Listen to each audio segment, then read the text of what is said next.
Good evening and welcome back.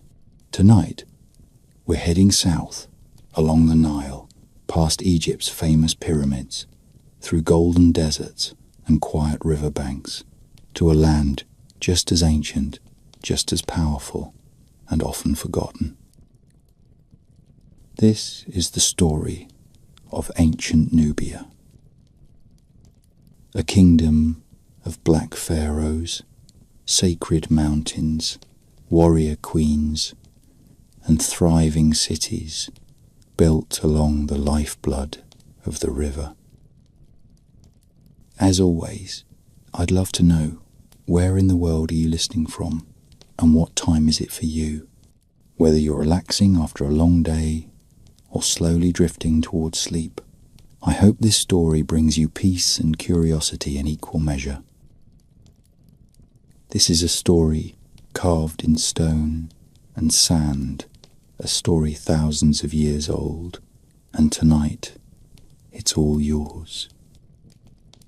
To understand ancient Nubia, you must first forget everything you've been taught about geography.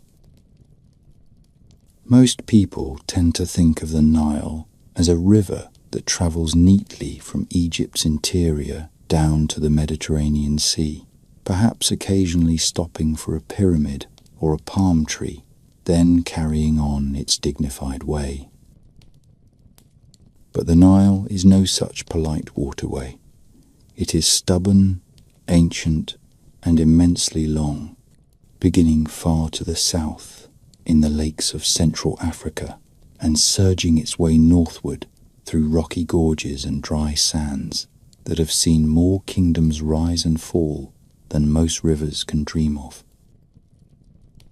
Somewhere along this route lies a stretch of river known for most of recorded history as Nubia, and here, among the cataracts and cliffs, began one of the most remarkable civilizations you've probably never heard much about.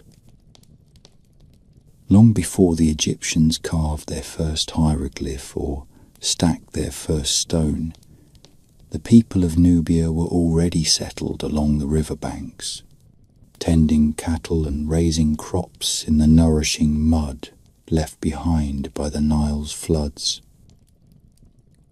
We are talking about more than 7,000 years ago, back when the Sahara still had lakes and grasslands, and herds of gazelle would have wandered freely under the shade of scattered trees. The climate was far kinder then. As it began to dry around 5000 BCE, humans and their animals followed the water, trickling toward the river valleys like beads sliding down a tilted board. And in Nubia, they stayed. It was, in a sense, a perfect place. The river offered fish and irrigation. The cliffs held minerals. The savannah to the south yielded elephants and ivory. And anyone who could master the long, narrow land between Egypt and Central Africa had a built-in advantage in trade and travel that few other regions could rival. The Egyptians, as it happens, knew this too. They called the land to their south Seti, meaning land of the bow, in honor of the extraordinary skill of Nubian archers, who would one day form entire units within Egyptian armies, and whose prowess was so feared that it became a national stereotype. But Nubia was never just a provider of mercenaries. It had cattle herders long before Egypt did. It had polished black-topped pottery that archaeologists still puzzle over in admiration. And it had early settlements, like those labelled the A group and C group cultures, whose burial customs and trading patterns tell us that a distinct society was taking root here, while the pharaohs were still figuring out how to build mastabas. These early Nubians were no less spiritual than their neighbours to the north.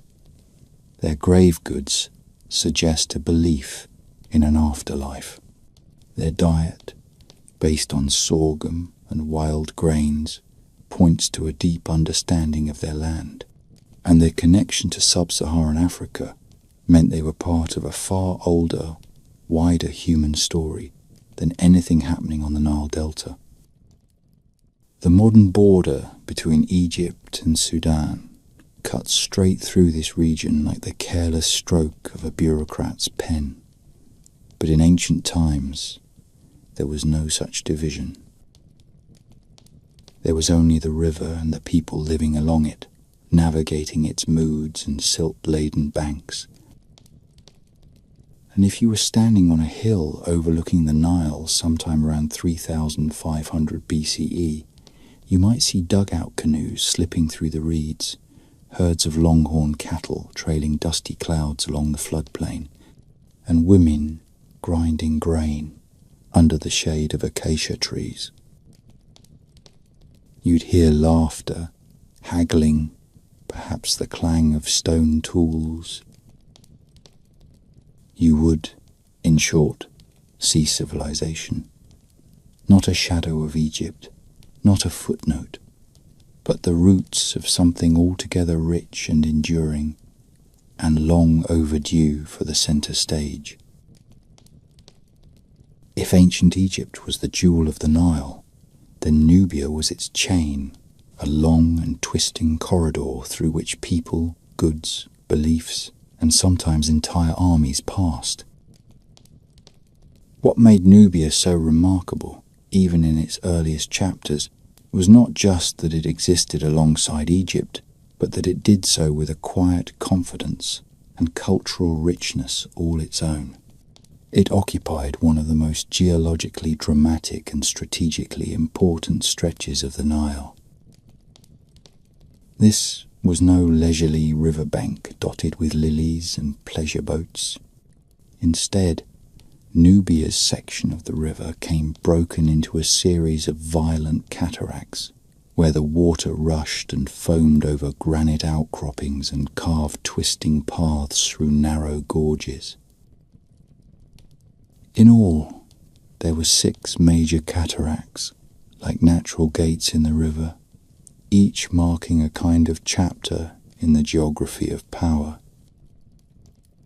For a civilization to thrive here, it needed to be hardy, mobile, inventive, and intensely attuned to the moods of the river and the demands of the land, and thrive it did.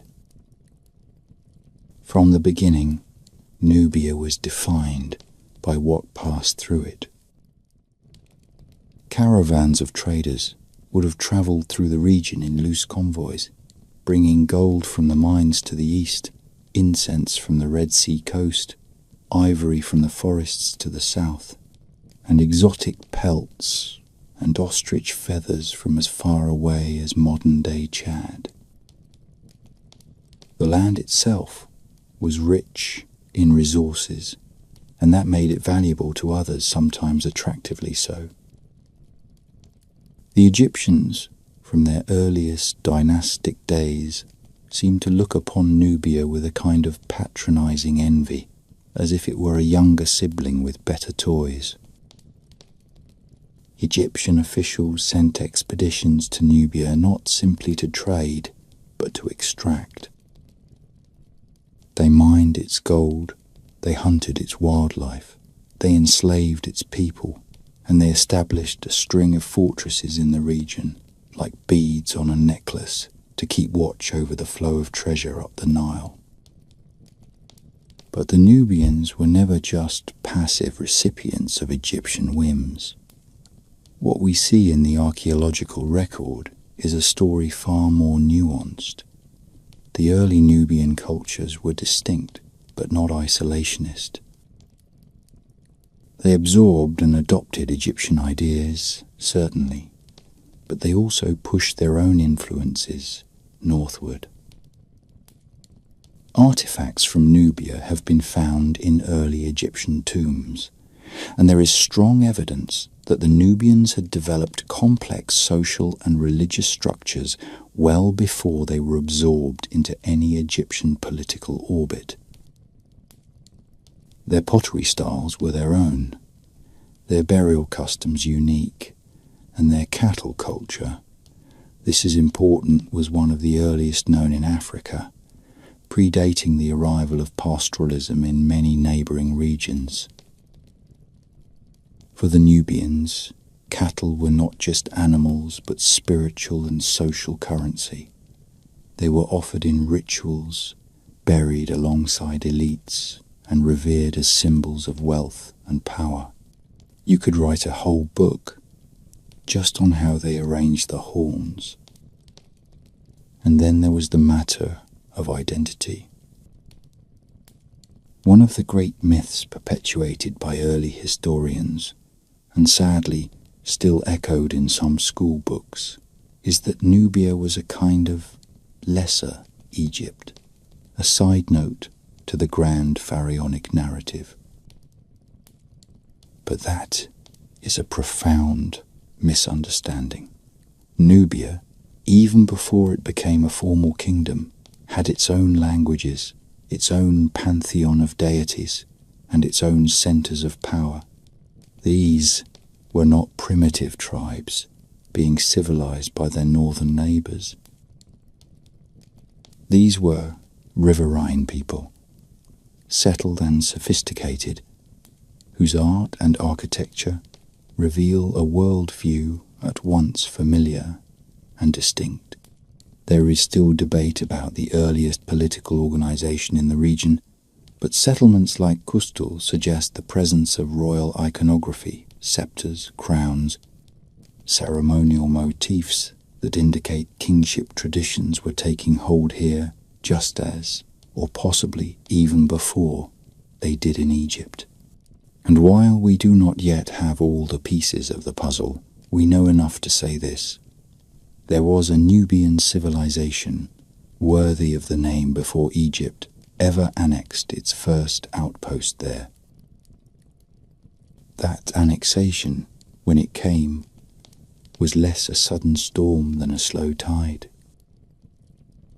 By the time Egypt's old kingdom reached its zenith, the Egyptians had established a more or less permanent presence in parts of Lower Nubia, building garrisons and administrative posts that facilitated the flow of gold and other goods.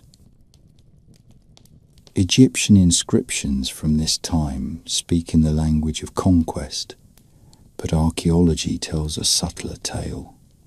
There was resistance. There were local leaders who negotiated their standing. There were intermarriages, trade partnerships, shared shrines, and probably quite a few shouting matches across temple courtyards. It was, in short, what borderlands always are, complicated. Through it all, the Nubians adapted with a kind of quiet resilience. They maintained their traditions, even as Egyptian ones came knocking. They learned new skills. Their artisans blended Egyptian forms with local motifs, creating objects that were both elegant and unmistakably southern in character. Their warriors became famous, not only for their archery, but for their tenacity. Even the Egyptians, with their famously elevated sense of self, had to admit that Nubian soldiers were worth hiring and perhaps not worth provoking unnecessarily.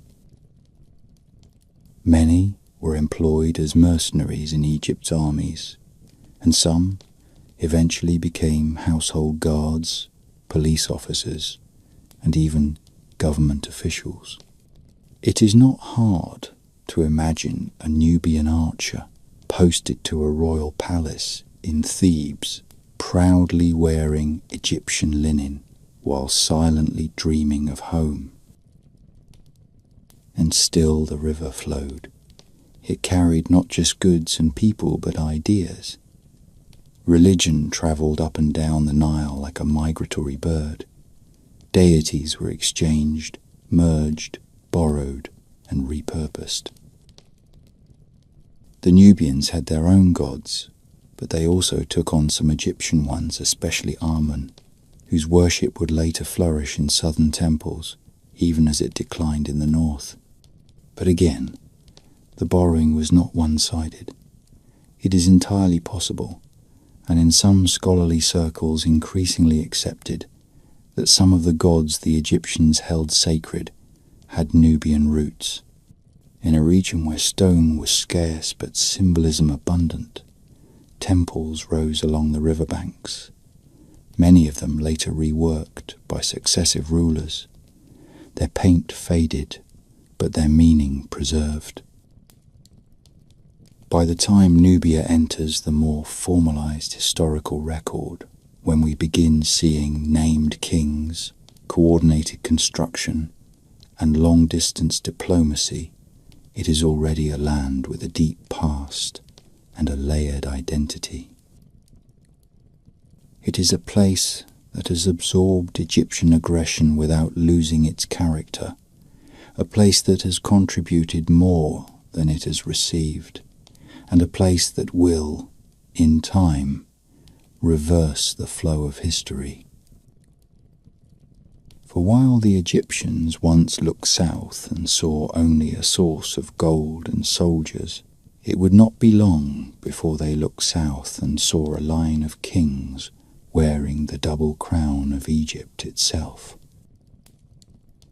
But all that comes later. For now, we are standing on the riverbank, sometime in the 3rd millennium BCE, watching the setting sun glint off the horn tips of a cattle herd, listening to the soft splash of fishing nets being pulled from the shallows, and feeling the ancient current of a civilization that refuses to be forgotten. This is Nubia, the land of the bow, and it is just getting started. If you could somehow travel back to around 1700 BCE and stand atop a ridge near the 3rd cataract of the Nile, just before the river begins one of its more complicated bends through the Nubian landscape, you would be looking at something quite astonishing. There, spread across a broad floodplain, would be the city of Kerma, a capital unlike any other in the ancient world at the time. To your left, fields of barley would ripple in the wind. Ahead, cattle enclosures would stretch into the distance, speckled with longhorn bulls, prized for their size and beauty. But what would truly catch your eye is the enormous, looming structure in the middle of it all, a sun-baked, towering fortress of mud brick known today as the Western Defufa, a word that means mud brick building, and which, rather charmingly, sounds like something invented by a 4-year-old. It was a temple, and it was colossal. And it meant that something serious was going on in Kerma. Kerma was not an outpost or a colony or a dusty village lost in the folds of history. It was a state capital, the beating heart of the first truly centralized Nubian kingdom, and for several centuries it rivaled Egypt in both power and sophistication. Its roots went deep, emerging from local pastoralist cultures that had lived in the region for thousands of years, slowly evolving from clustered settlements into what archaeologists sometimes call an urban complex, though that does a disservice to the sheer scale and ambition of what Kerma became. Here was a city with royal tombs the size of football fields, workshops for bronze and gold, storehouses for grain, housing for thousands of people, and walls thick enough to keep out raiders or at least make them think twice. What makes Kerma even more remarkable is how little it borrowed from Egypt. This was not a civilization that defined itself by mimicking its northern neighbour. It had its own architectural forms, its own religious practices, and its own unmistakable material culture. Its pottery, for example, was black-topped and burnished to such a shine that it looks almost metallic today, like something you would find in a modern design studio in Berlin. Its burial traditions were elaborate and often involved the sacrificial deaths of retainers, who were buried alongside their rulers in vast circular tombs ringed by cattle skulls. That last detail might sound grim, and it is, but it also reflects a worldview in which kings were not simply human leaders, but intermediaries between the people and the divine, shepherds of prosperity who required an entire household in the afterlife. Even the Egyptians, who were no strangers to elaborate tombs, would have raised an eyebrow at the grandeur and scale of Kerma's royal cemetery. Politically, Kerma controlled a significant stretch of the Nile Valley, from at least the second cataract in the north to the fourth, or possibly even fifth in the south. This gave the kingdom access to trade routes that extended deep into Africa, bringing in exotic goods, giraffe tails, panther skins, incense, ebony, and exporting Nubia's most coveted resource, gold. The hills east of the river held rich deposits, and Kerma's rulers mined and traded it with great enthusiasm. Egyptian inscriptions from the Middle Kingdom speak with poorly disguised envy about the fabulous wealth of the south, and it's easy to see why. Gold, in those days, was not just wealth, it was divine. It adorned the gods, it lined tombs, it lent legitimacy to kings, and the Nubians had it in spades. Inevitably, this made Kerma both a trading partner and a threat. During periods when Egypt was strong and united, like during the reign of Senusret III, pharaohs pushed southward and built fortresses on Nubian soil in an effort to control the gold trade and keep the border secure. But during Egypt's times of weakness, such as during the Second Intermediate Period, the situation reversed spectacularly. There is strong evidence that the kings of Kerma formed alliances with Egypt's northern enemies, the Hyksos, and launched military campaigns into Upper Egypt. One of these campaigns was so successful that a later Egyptian ruler would find it necessary to march south and destroy Kerma in retaliation. But we are getting ahead of ourselves. What matters here is that for nearly 500 years, Kerma stood as the major power in the Nile Valley, a flourishing and fiercely independent kingdom that dealt with Egypt on its own terms. It absorbed what it found useful, ignored what it did not, and maintained a culture that was unmistakably Nubian. Its language remains undeciphered, and much about its religious beliefs is still a mystery, but its accomplishments speak for themselves.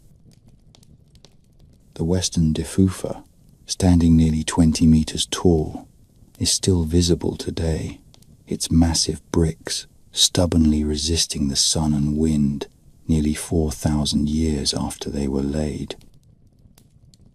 The tombs of its kings still yield treasures and secrets with every excavation, and its influence can be traced through the centuries to come, as the memory of Kerma helped shape what would become the kingdom of Kush.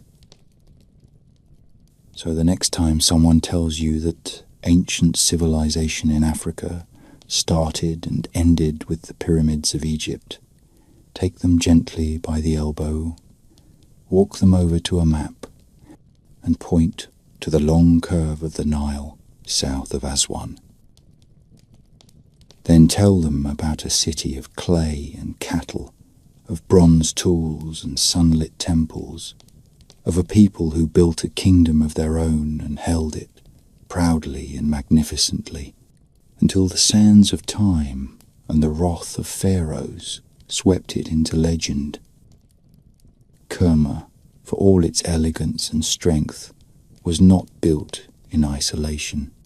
It owed its wealth and resilience to a remarkable combination of geographic good fortune, ecological abundance, and a knack for political flexibility. You might not think that cattle could change the course of a civilization, but in Nubia they absolutely did. These were not just livestock. They were walking bank accounts, religious symbols, social statements, and sometimes rather uncomfortably grave companions. The Nubians of Kerma developed a deep, almost spiritual bond with their long-horned cattle.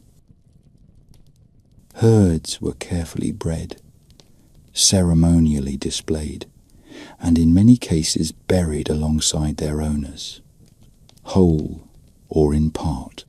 It was not uncommon for the skulls of dozens, even hundreds, of cattle to be arranged in ritual circles around royal tombs, like a mute, bone-white audience bearing witness to a king's journey into the afterlife. Cattle wealth was so central to Kerma that the society is sometimes described by scholars as a pastoral state, which, in practical terms, meant that whoever controlled the herds controlled the power. But there was more than just cattle and ceramics. Kerma was deeply plugged into the economic circuitry of northeastern Africa. Its location near the Third Cataract was ideal for controlling the movement of goods along the Nile. Traders moving north from sub-Saharan Africa had to pass through Kerma's domain, and so did the gold miners from the eastern desert, the ivory traders from the forest fringe, and the camel caravans laden with incense and hides. All roads, or more precisely, all river channels, led to Kerma, and with every passing shipment, the kingdom grew stronger, richer, and more confident in its place in the world. Egyptian records from the Middle Kingdom and Second Intermediate period mention Kerma often, not always fondly. They speak of its people as enemies, but also as necessary trading partners. They cursed the vile Kushites, while quietly admiring their iron-rich spears, their fearsome archers, and the seemingly endless procession of goods that flowed northward from their kingdom. What complicates the picture, though, is that Kerma and Egypt were never entirely enemies nor entirely allies. Their relationship shifted with the tides of history. During Egypt's periods of strength, such as in the reign of Senusret III, the pharaohs took a more assertive approach. They built a string of military fortresses between the First and Second Cataracts, some of which were architectural marvels in their own right, mud brick fortresses with thick defensive walls, lookout towers, and garrisons of soldiers charged with keeping the Nubians in check. These were not merely forts. They were customs, checkpoints, intelligence posts, and cultural outposts meant to project Egyptian influence deep into Nubian territory. But the further south you went, the less Egypt could control. Beyond the Second Cataract, in the heartland of Kerma, Egyptian power waned. The further the pharaoh's arms stretched, the more it trembled. Then came the second intermediate period, a phase in Egyptian history so chaotic that it makes modern political scandals look quaint. Egypt splintered into rival dynasties, and the powerful Hyksos, a foreign people from the Levant, seized control of the delta. With Egypt divided and distracted, Kerma saw its chance. There is compelling evidence that the kings of Kerma allied with the Hyksos, forming a kind of pincer movement against Thebes, the last major Egyptian stronghold in the south. The Kerma armies marched north, perhaps for conquest, perhaps for plunder, and may have reached as far as the ancient city of Asyut. This was the moment of Nubia's greatest northern reach. For a brief, glorious window in the mid-16th century BCE, Kerma stood not just as a southern kingdom, but as a true contender for Nile Valley dominance. That window, however, slammed shut with sudden and terrible force. When the Thebans finally rallied and drove out the Hyksos, they did not forget who had supported their enemies. One of the most formidable of these Theban pharaohs, Thutmose I, launched a massive campaign southward around 1500 BCE. This was no mere punitive raid, it was a full-scale invasion. The Egyptian army swept through Lower Nubia, torching villages, dismantling forts, and eventually reaching Kerma itself. The city was sacked, its palaces and temples desecrated, its people slaughtered or enslaved. The capital of the kingdom of Kush, the first great Nubian kingdom, was brought to its knees by the very power it had once threatened to overtake. It is tempting to end the story there, in the smouldering ruins of Kerma, but history is not a straight line, and defeat is rarely the end. Though the city was destroyed, its legacy endured. Many of its customs, artistic styles, and religious practices would find new life in the centuries to come. More importantly, the memory of a united, powerful Nubian kingdom, one that had stood toe-to-toe with Egypt, would not be forgotten. It would inspire new leaders, rising from the sands of Napata and Meroe, who would one day not only match Egypt but rule it.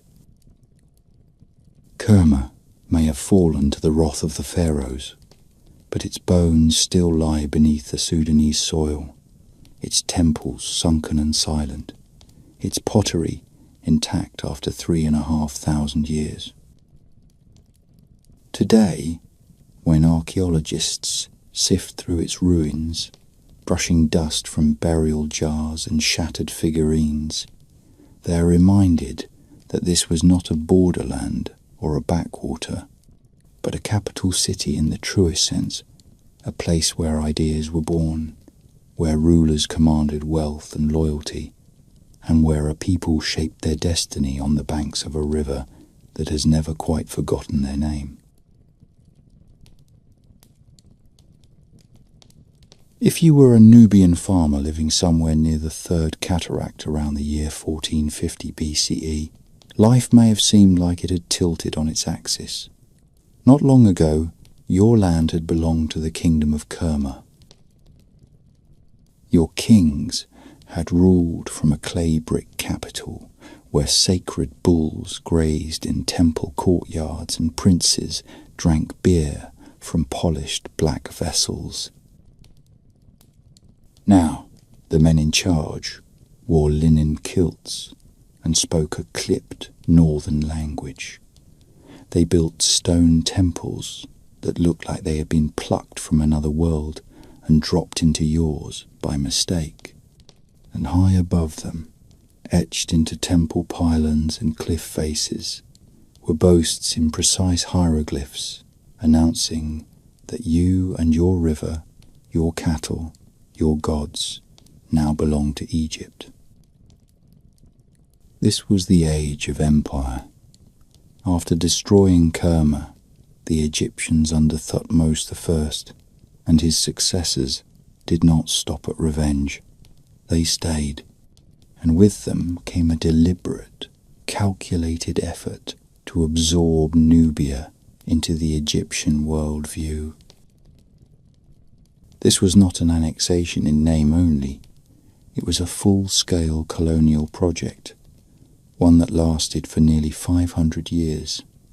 Egyptian officials were dispatched to manage Nubian districts, soldiers garrisoned the forts, and tax agents kept meticulous records on everything from cattle inventories to the weight of tribute grain.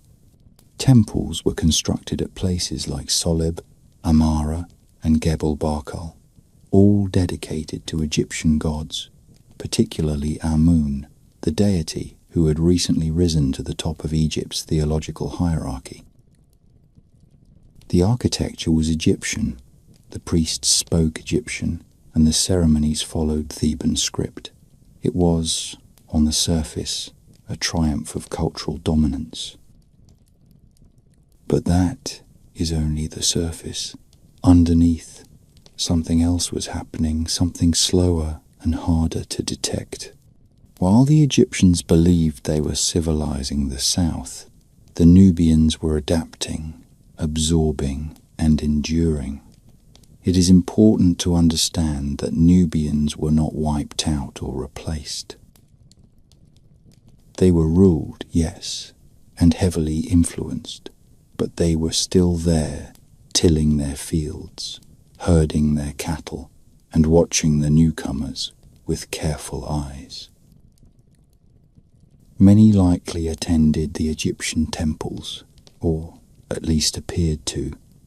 Some served in the Egyptian military, especially as archers, a role that the Nubians had long excelled at. Others rose through the ranks of colonial administration, adopting Egyptian names and customs, even as they passed on stories and songs from an older, local world. It was in this period that Nubian society began to take on a unique character, neither fully Egyptian nor fully indigenous, but something in between. Some scholars call it Egyptianization, but that suggests a passive process, like clay taking the shape of a mold. It would be more accurate to call it a negotiation or a cultural transaction. The Nubians took what they found useful. They honoured Amun, but they did so with their own regional flavour. They built pyramids eventually, but they made them their way steeper, smaller, more intimate. Even in death, their kings would blend the symbols of two worlds. This hybrid culture, born in the crucible of occupation, would one day emerge as a civilization strong enough to challenge its former masters.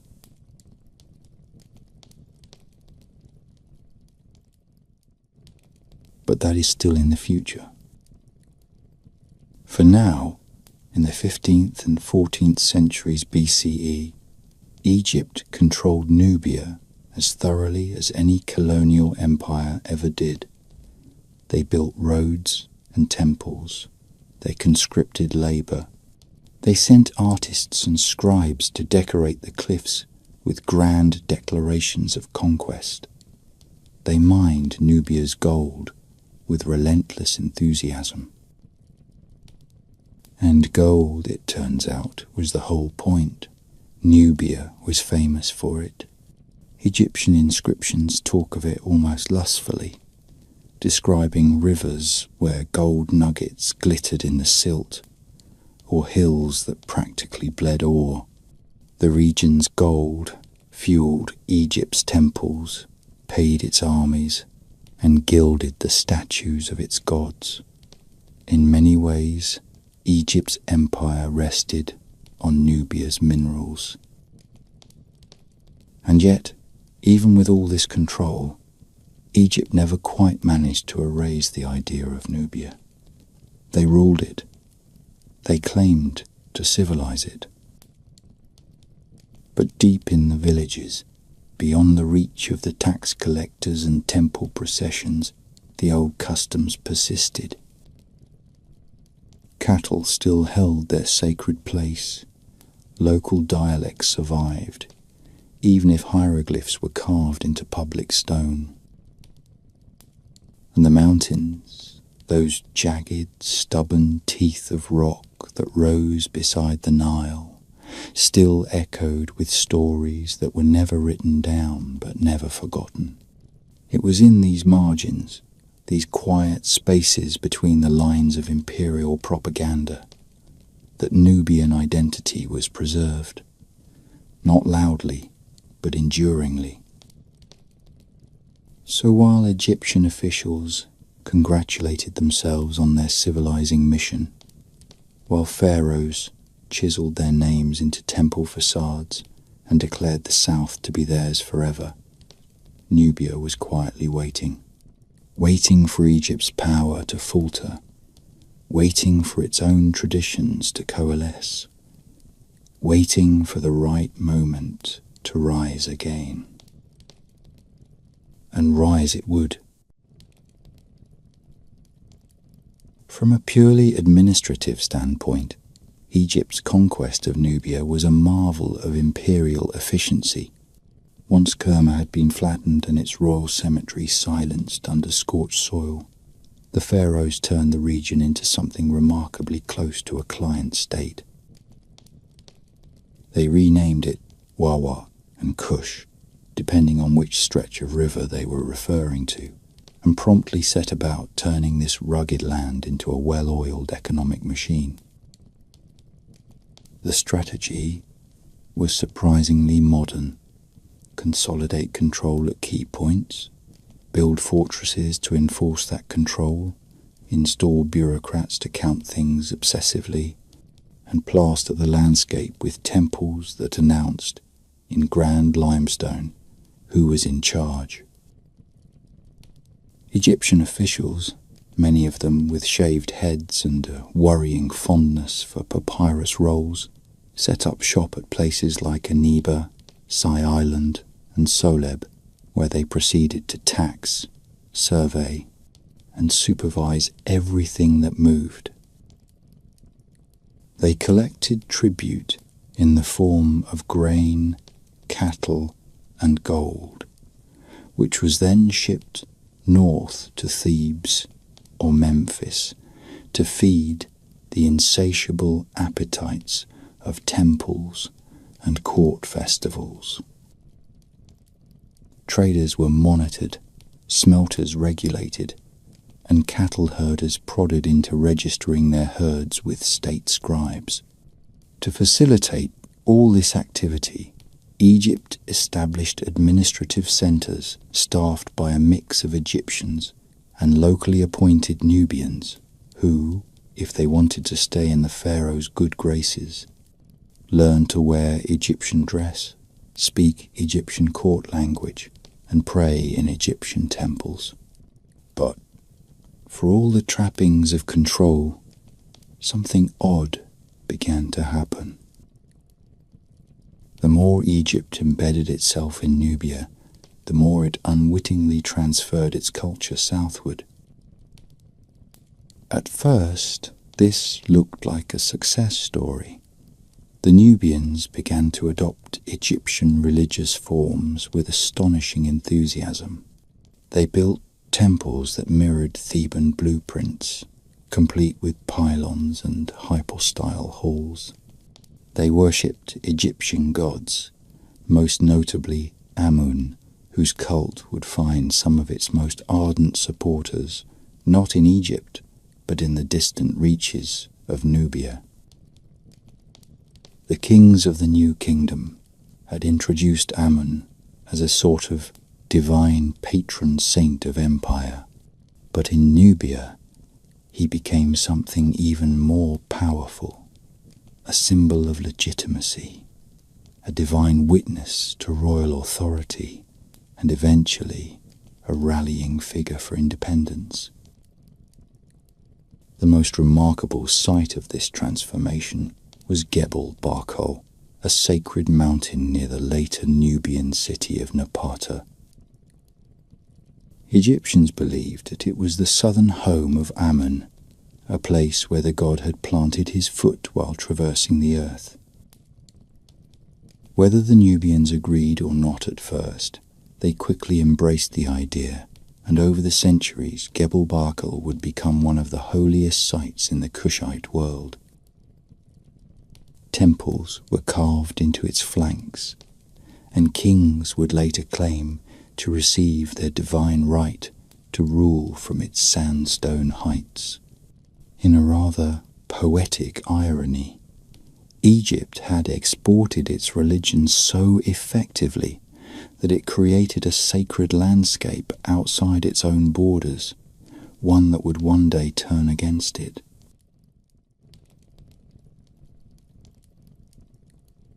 Meanwhile, the population was not idle. While Egyptian control remained firm along the riverbanks and major settlements, the broader hinterland was still largely Nubian in practice and spirit. Village elders passed down oral histories that remembered Kerma's glory. Women adorned themselves with local jewelry and sang songs in the old language. Farmers continued their ancient patterns of rotating crops and grazing cattle along floodplains as their ancestors had done for generations. Egyptian officials may have believed they were bringing civilization to the Nubians, but they were often unaware or uninterested that the Nubians had one already. It just did not happen to match the scrolls in their state archives. In time, as with all empires, Egypt's grip began to loosen. By the time of the late New Kingdom, Egypt itself was falling into decline. The 20th dynasty collapsed under its own weight, dragged down by economic strain, internal corruption, and a series of pharaohs with increasingly forgettable names and increasingly short reigns. As Egypt turned inward to deal with invasions from the sea peoples and squabbles among priests and generals, it began to quietly withdraw from Nubia. The garrisons thinned out. The temples remained, but were no longer regularly serviced. Tax records went uncollected. Local rulers, Nubians who had been trained in Egyptian systems and schooled in Egyptian religion, began to operate more independently. What had once been a colony began to look suspiciously like a kingdom again. And this is where the long game paid off. For centuries, Egypt had been teaching Nubians how to rule like pharaohs. They had taught them how to write inscriptions, how to worship gods in formal temple ceremonies, how to build monumental architecture, and how to organize a state from the top down. And the Nubians, to their eternal credit, had learned, but they had also remembered. They remembered their own past, their own lands, and their own power. So, when Egypt finally blinked, when its bureaucrats packed up their scrolls and went home, when the temples fell quiet and the gold shipments ceased, Nubia did not collapse. It paused, it waited, and then it began to reclaim what it had always quietly believed was still its own.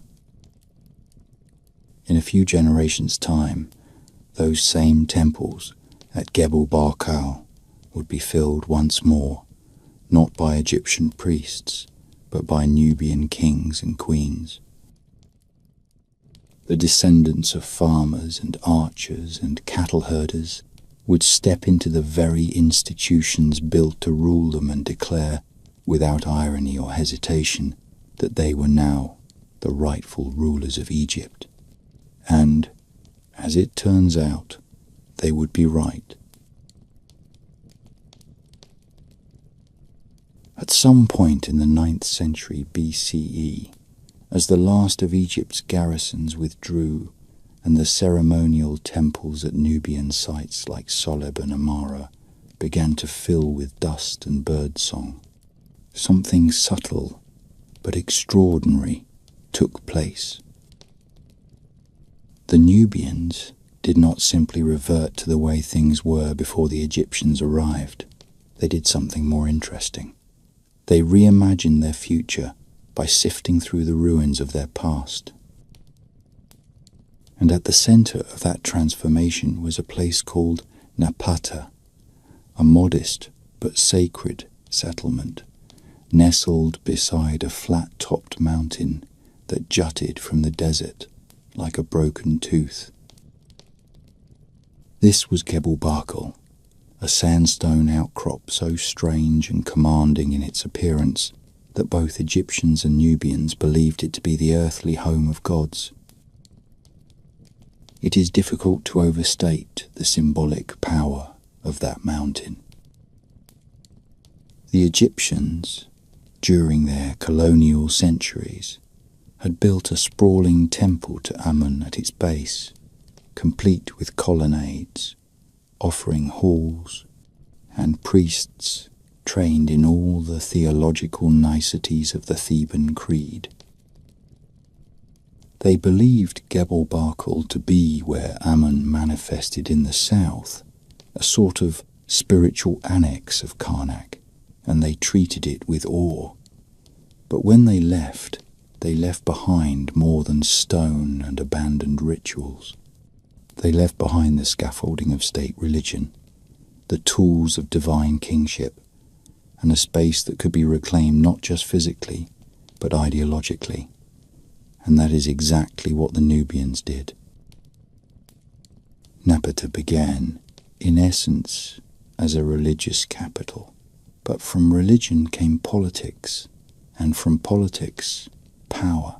The early kings of this new phase of Nubian history, most notably King Alara, whose name appears in inscriptions as something between a founding patriarch and a semi-divine ancestor, understood that sovereignty could no longer be drawn from cattle wealth alone. The times had changed. The Nile Valley was no longer a mosaic of chieftains and herdsmen. It was a place of temples and lineages and divine sanction. The Nubians had lived under that system long enough to see how it worked, so they claimed it.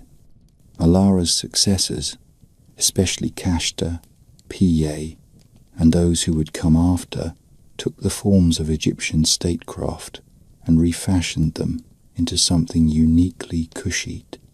They would write their names in hieroglyphs. They would build pyramids. They would crown themselves with the white crown of Upper Egypt and the red crown of Lower Egypt, just as the pharaohs had done. But they would do all of it in the name of a Nubian kingdom, centered in Nubian soil, shaped by Nubian priorities. That transition is one of the most fascinating and underappreciated episodes in ancient history. It was not a sudden revolution. There were no bloody coups or dramatic temple seizures. Instead, there was an accretion of authority, a gradual coalescing of royal symbols, rituals, and ideologies around a new center of power. The kings of Napata did not yet claim Egypt itself, but they began to position themselves as its spiritual heirs. When Kashta marched north and inserted himself into the political life of Thebes, then a floundering, semi-independent city clinging to old religious traditions, he did so not as a conqueror, but as a patron. He supported the priesthood of Amun, donated to temples, and arranged for his daughter to become God's wife of Amun, a role that held immense religious and political weight in Upper Egypt. It was an elegant move, equal parts diplomacy and devotion, and it signaled to both Nubians and Egyptians that the power center was shifting. Egypt might still cling to its own kings, but the real authority, the divine approval, was drifting south. Back in Napata, the kingdom of Kush was taking shape not in the bombastic terms of empire, but in the more patient, deliberate language of religious legitimacy and dynastic continuity. The early Kushite kings were careful to position themselves not as upstarts, but as restorers of divine order. They were, after all, the last rulers in the Nile Valley, still performing the full rites of Amun. Their temples were well maintained, their priests well funded, their courts surrounded by advisors who understood both Egyptian and Nubian customs. And most importantly, their people believed in them. In the villages and cattle camps along the Nile, the name of the king at Napata carried real weight. It meant justice, prosperity, protection. It meant that the gods had not forgotten Nubia. The archaeological evidence from this period supports the image of a growing, confident state. At the royal cemetery of El Kuru, located not far from Gebel Barkal, the earliest pyramids began to rise not in the style of Giza, vast and horizontal and mathematically sublime, but smaller, steeper, and more intimate.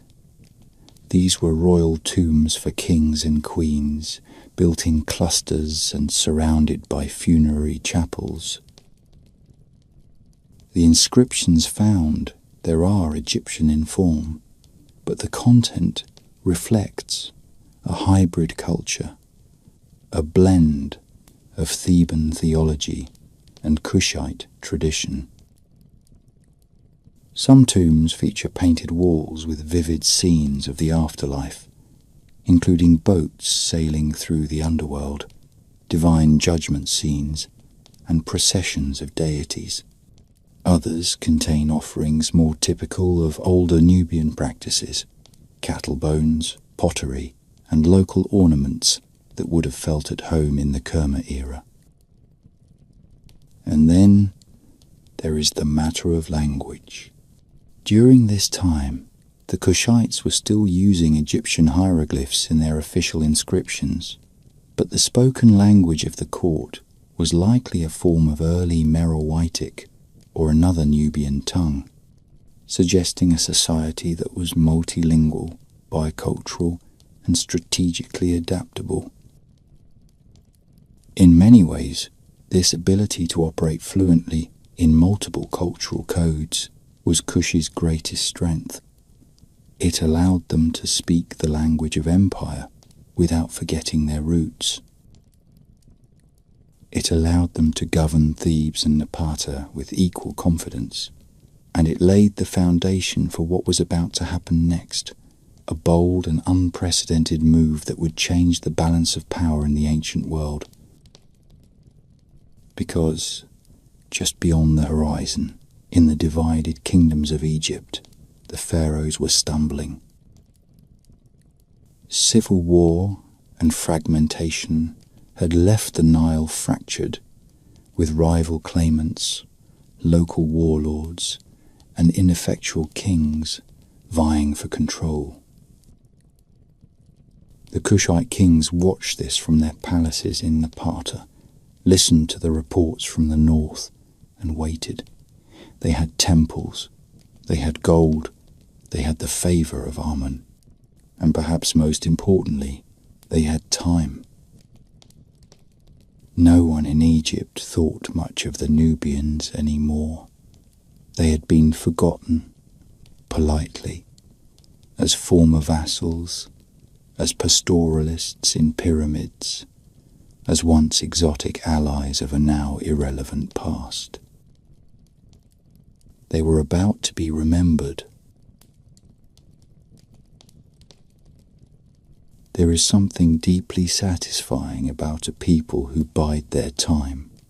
While the great cities of Egypt burned through dynasties, assassinations, civil wars, and the slow erosion of divine credibility, the Kushites waited, not in idleness, but in quiet, deliberate motion. They built pyramids, maintained temples, trained scribes, and grew their power in the folds of the river and the shelter of the hills. They did not announce their return to history with trumpets or invasions. They let Egypt, in its stumbling disarray, open the door for them.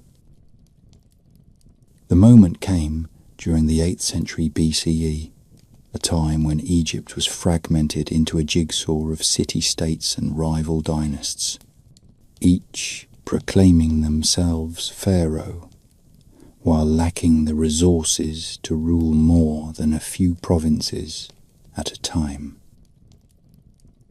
The north was controlled by Libyan-descended kings who had intermarried with Egyptian elites and inherited thrones more by convenience than conviction.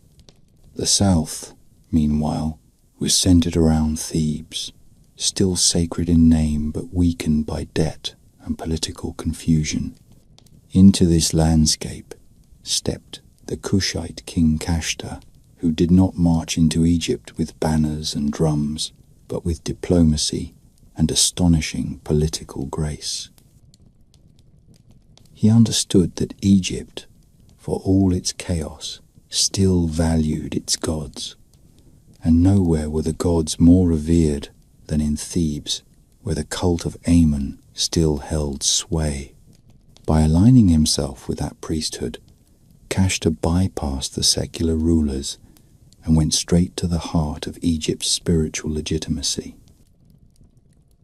His most brilliant move was sending his daughter, Amenidis, to be installed as the god's wife of Amun, a title that in theory was religious, but in practice carried immense political power.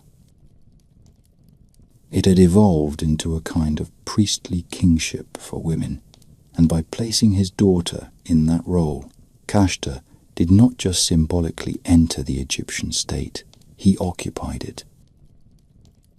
Thebes did not resist.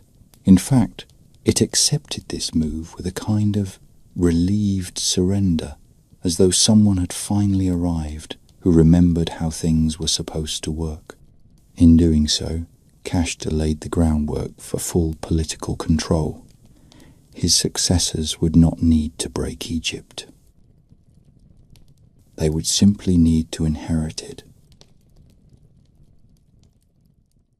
That inheritance fell to Piye, also known as Pianki, who ruled Kush from Napata and took what his father had begun and elevated it into something extraordinary. Piye is one of the most fascinating rulers in ancient history, not because of his military victories, although those were impressive, but because of the tone he used to describe them. He left behind a detailed inscription, the Victory Stela, which recounts his campaign into Egypt around 730 BCE, a period when northern rulers were again fighting among themselves and making a dreadful mess of governance. PA, alarmed by the disorder, and perhaps not a little insulted that people were mismanaging land he considered sacred, decided to intervene. The Stela reads like a mix between a sermon and a military diary. PA, who considered himself the rightful upholder of Ma'at, the Egyptian principle of order, truth, and justice, cast his campaign as a holy mission. He did not simply invade Egypt, he purified it. His troops moved methodically northward, accepting the surrender of one city after another. When he arrived in Memphis, one of the most important capitals of ancient Egypt, he laid siege, took it by force, and then chastised the local rulers, not for rebellion, but for neglecting the proper care of their horses. That detail is genuine. In his inscription, PA scolds the princes of Egypt for feeding their horses poorly, a crime that, in his view, marked them as unfit for leadership. It is both absurd and deeply revealing. PA saw himself not just as a conqueror, but as a reformer, someone restoring a sacred tradition that had been tarnished by lazy caretakers. But PA did not stay in Egypt. After accepting the submission of rival kings and restoring the temples of Ammon, he returned to Napata. He had made his point. He was the ruler of Egypt now, whether or not he wore the crown in Memphis. His successors would complete the task of political consolidation, but the symbolic conquest had already been achieved. Egypt was no longer the center of power. That center now lay several hundred miles to the south, at the foot of a mountain the Egyptians had once claimed, but which now belonged to a people who had never really let it go.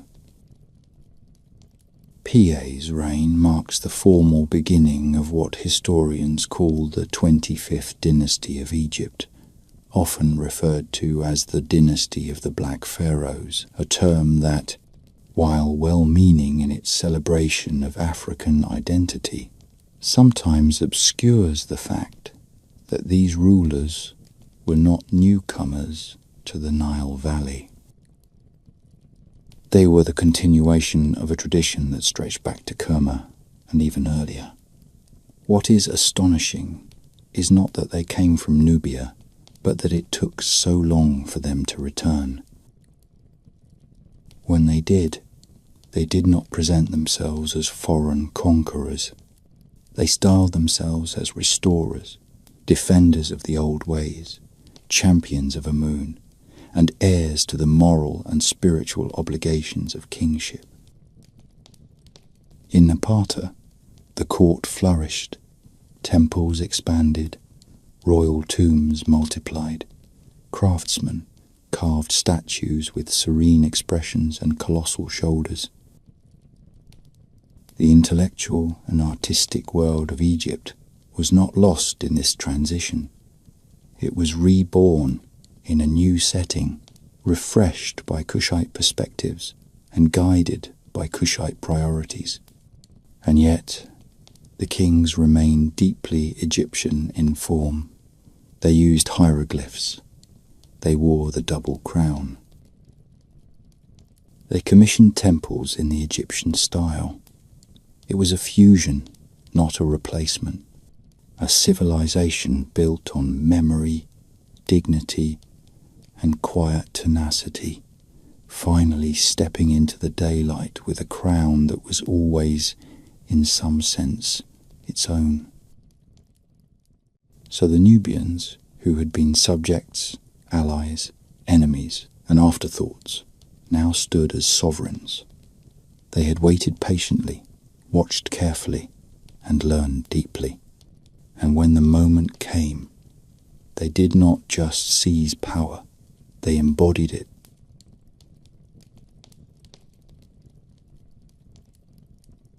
If ancient Egypt had a last glorious age, it did not begin in Thebes or Memphis, or even along the sun-baked courts of Karnak. It began in Napata, a place that to most Egyptians would have seemed almost off the map, a land of unfamiliar speech and darker skin and distant gods who, oddly enough, wore the same crowns as theirs.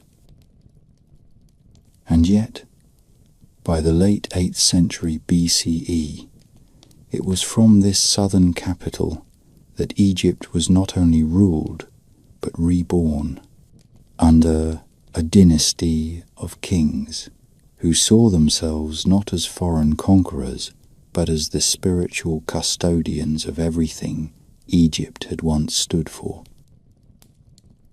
These were the kings of Kush, the so-called Black Pharaohs, and their story is one of the most fascinating reversals in the ancient world. It began in earnest with Pa, the same ruler who had chided Egyptian princes for neglecting their horses and then politely demanded their allegiance. His campaign, conducted around 730 BCE, was not a conquest in the usual sense. It was, to his mind, a kind of ritual cleansing. Egypt, divided into squabbling principalities and petty kingships, had lost its soul. The great temples were neglected. The gods were poorly attended. The pharaohs were no longer god-kings, but local warlords with delusions of grandeur.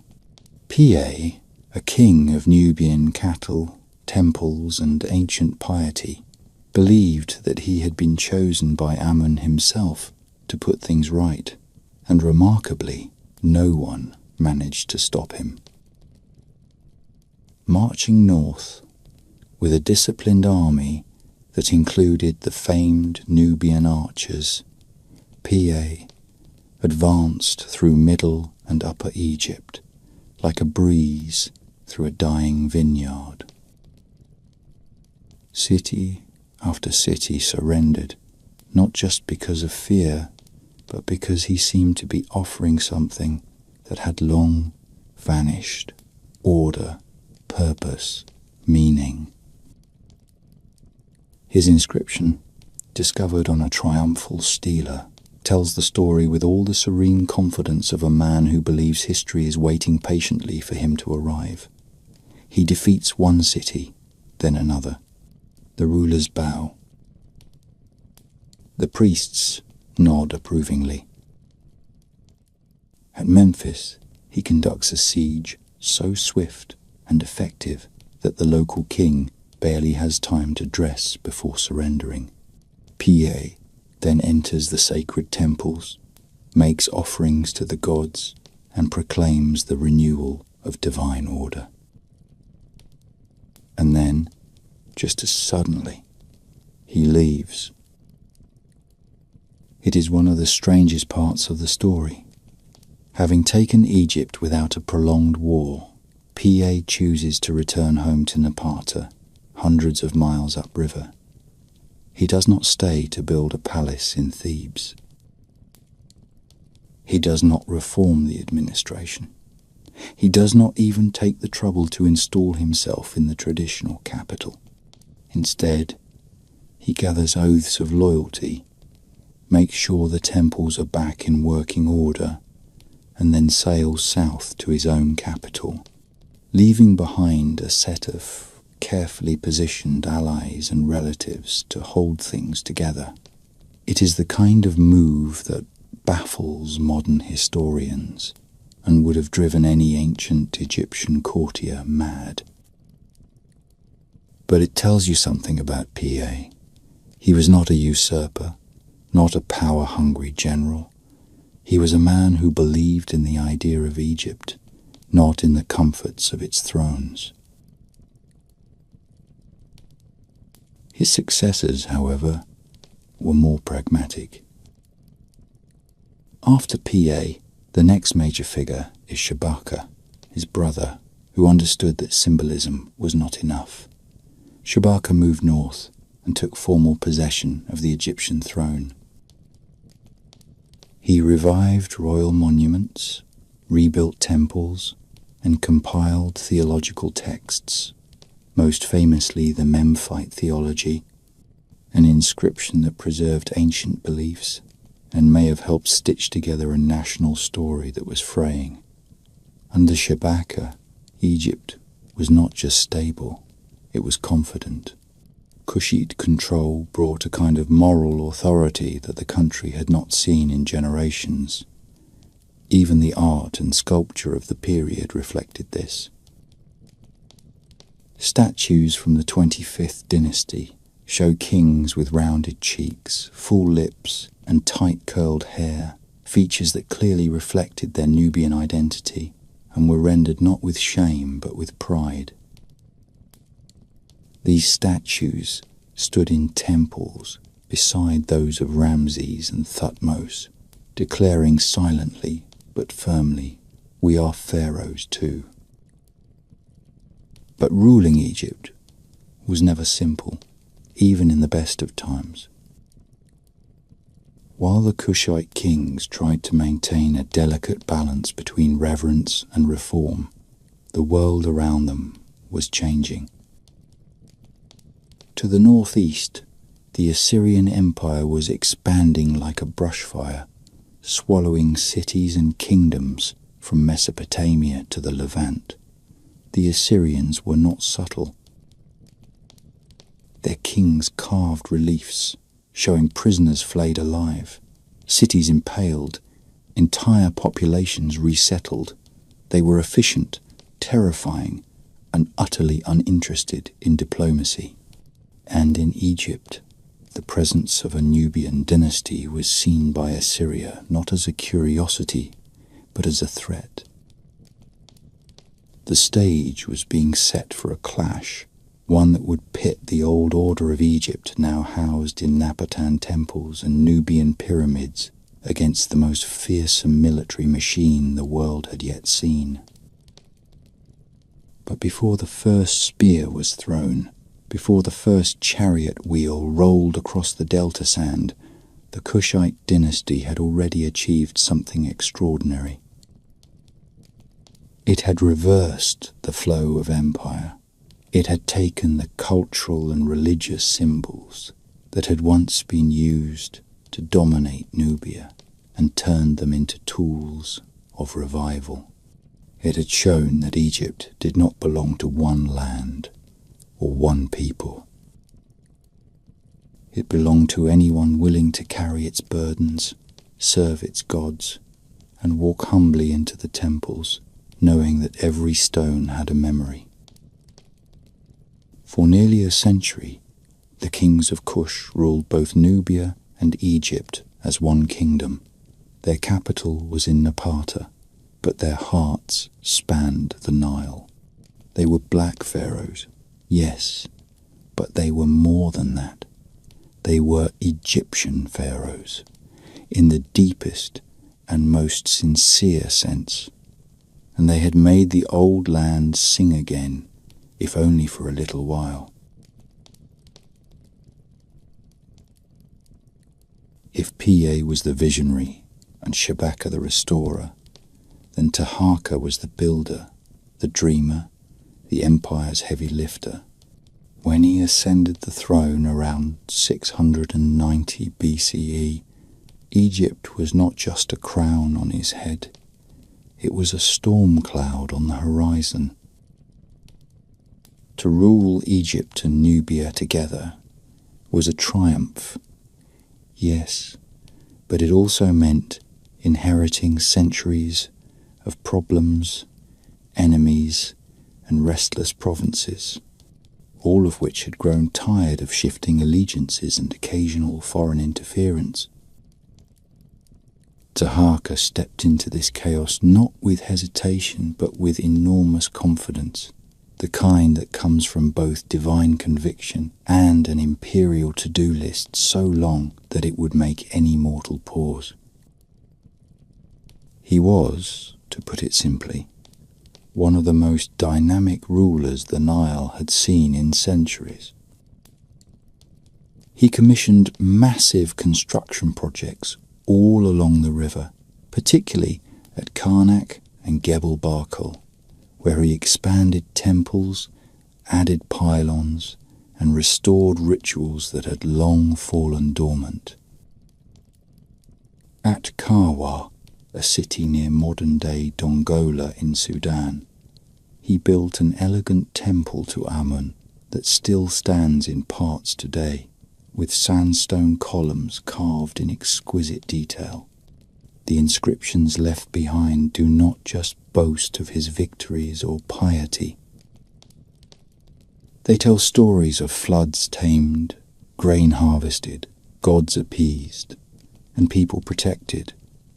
For Taharqa, kingship was not just about thrones and conquests. It was about stewardship. His divine role, as he saw it, was to maintain Ma'at, the sacred balance of the world, a task that included feeding the hungry, humbling the arrogant, and making sure that the temple columns did not tilt.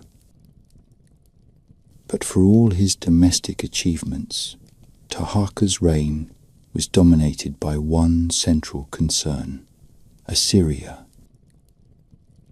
The Assyrian Empire, under kings like Esarhaddon and Ashurbanipal, was rising fast, and it had developed a particularly irritating habit of meddling in the affairs of Egypt.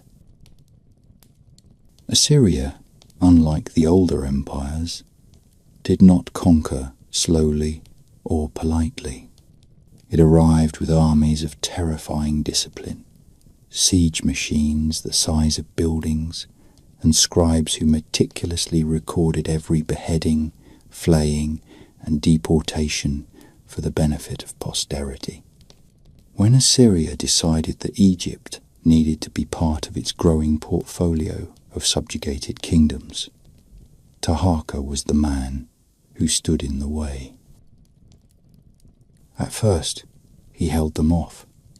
In 701 BCE, during a campaign in the Levant, Taharqa may have played a role still debated, but tantalizing in assisting the kingdom of Judah against an Assyrian siege.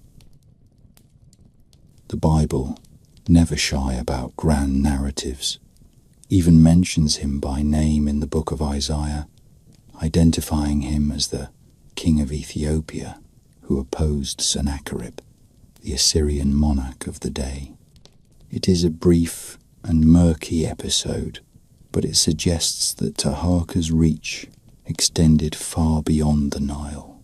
He was not just defending Egypt. He was asserting himself on the international stage, part of a network of resistance against the Assyrian tide. But the tide, as tides do, rose. In 674 BCE, Esarhaddon, son of Sennacherib, and no lover of Kushite authority, launched a full-scale invasion of Egypt.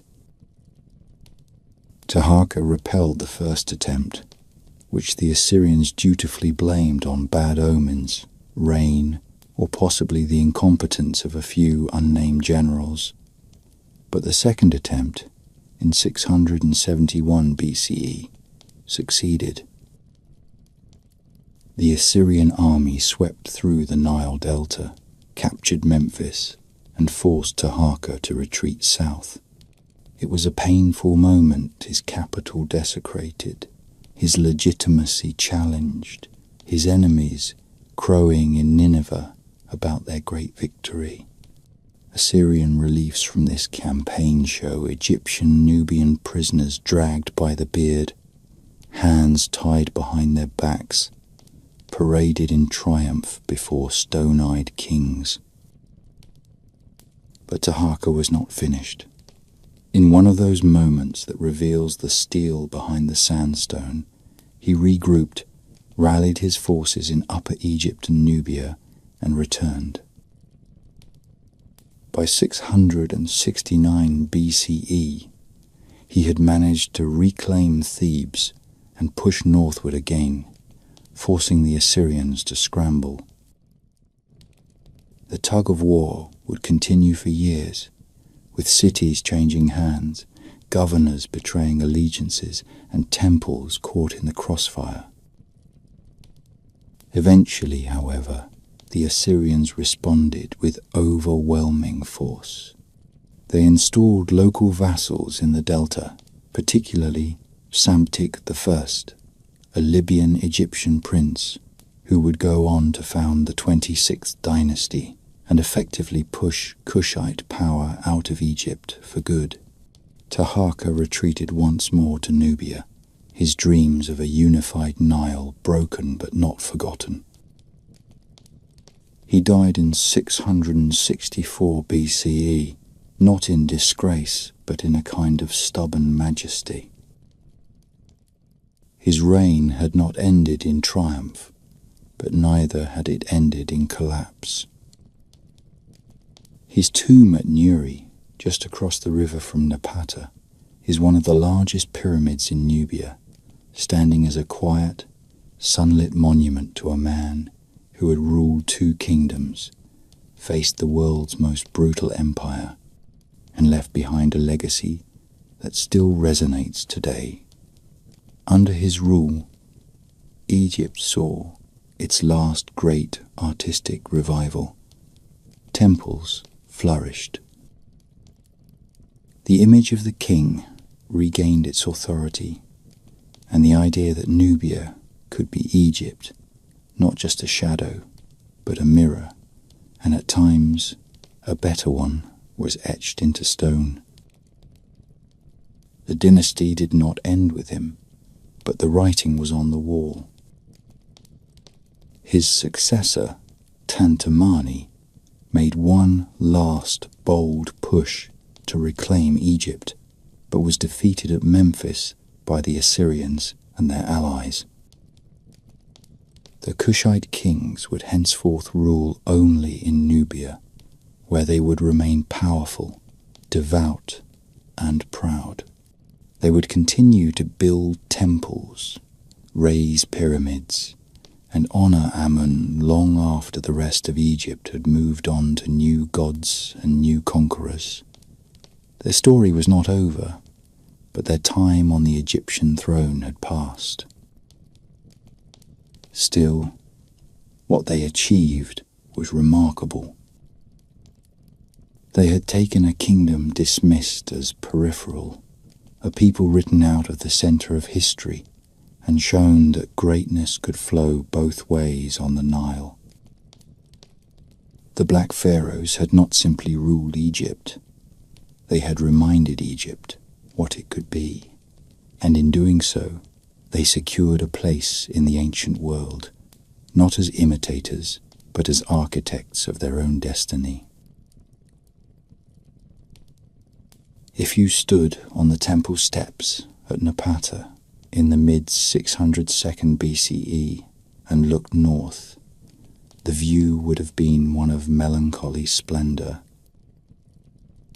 The Nile, glittering and slow, would have carried memories as much as water memories of golden victories in Thebes, of rituals performed beneath the columns of Karnak, of kings from Nubia seated on the throne of Horus. But that time was ending. The kings of Kush had been pushed out of Egypt by the iron will and sharper swords of the Assyrians and their new allies in the delta. The city of Memphis, once captured and reclaimed by Taharqa, now belonged to men who owed their crowns to foreign generals and Babylonian scribes. Thebes, the spiritual heart of Upper Egypt, was stripped of its treasures and punished for its loyalty to Nubia. The dream of a united Nile, once so vivid in the hands of Piye and Taharqa, was drifting away like mist on the river. But if the kings of Kush felt defeat, they did not show it. They did not collapse into irrelevance, nor did they retreat into myth. Instead, they looked south to a land older than dynasties and richer than many remembered. This was Meroe, a region nestled between the 5th and 6th cataracts of the Nile, where the river bends into grassy savannas and thorny woodlands, and the landscape shifts from Egyptian stone to sub-Saharan earth. Meroe had always been part of the Nubian heartland, but now it was poised to become something greater. What the kings of Kush had once borrowed and blended with Egyptian grandeur, they were now ready to reinvent. The move to Meroe was not immediate, nor was it publicly declared. It happened slowly, like a family quietly shifting house during the night. Napata remained the ceremonial capital, the place where kings were still crowned beneath the sacred cliffs of Gebel Barkal, and offerings were made to Amun, the god who had guided them through their imperial days. But over time, the centre of political gravity moved south. There were good reasons for this. The land around Meroe was more fertile, with greater rainfall and richer pastures. The region supported cattle, sorghum, millet, and even cotton, a crop that had not taken root further north. The nearby hills brimmed with iron ore, a resource that would define the future of Nubian industry. And perhaps most importantly, Meroe was just far enough from Egypt to be safe from raids, from invasions, from the constant tug of war over Nile Delta politics. Here, the Kushite kings could rule in peace, free from the shadow of Thebes and the gossip of Alexandria. What emerged in Meroe was something the Nile Valley had never seen before. It was not quite Egypt, though its kings still honoured Egyptian gods and built pyramids in the old style. And it was not quite sub-Saharan Africa, though the rhythms of the land and the faces of the people were undeniably shaped by it. It was a fusion, but not a mimicry. The Meroitic kingdom took the accumulated legacies of Kerma and Napata and added to them a new sense of autonomy, creativity, and regional pride. If the rulers of Napata had defined themselves by their relationship to Egypt, the rulers of Meroe now looked inward. They built cities of red brick and stone, they established a writing system all their own, and they developed industries that no longer relied on trade with the north. They were no longer pharaohs in exile. They were something different, something entirely Nubian. The architecture tells part of the story. The pyramids of Meroe, built in neat clusters on windswept ridges, are smaller and steeper than those of Giza or Saqqara. They rise like stone needles from the desert floor, each one topped with a narrow point, and often fronted by a small chapel adorned with reliefs that mix Egyptian iconography with distinctly local touches. There are images of kings smiting enemies, yes, but also of lions, giraffes, and ibexes, creatures of the Nubian world, not the Nile Delta. Some of the gods take familiar forms. Ammon still appears, as does Isis, but others are uniquely Meroitic. Apidimak, a lion-headed war god, becomes prominent during this period. He is not an Egyptian transplant. He is a native, fierce and protective, and his temples would one day rival those of any god in the ancient world. The Meroitic kingdom also began to distance itself linguistically from Egypt. By around 300 BCE, the Nubians had developed a script of their own, now known as Meroitic, composed of distinct cursive and hieroglyphic versions. To this day, Meroitic remains only partially deciphered, a tantalizing reminder that we still know far less about this civilization than we should. The inscriptions are found on stelae, temple walls, and burial goods. They tell of kings and queens, conquests and dedications, but much of their meaning is still locked in the swirls and scratches of a language no one now speaks. That, in itself, is telling. The Meroites had something to say, but they were no longer interested in saying it in Egyptian.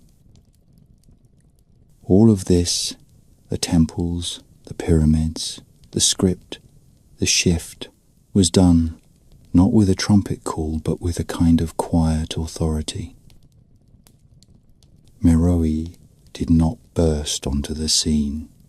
It grew, matured, and endured.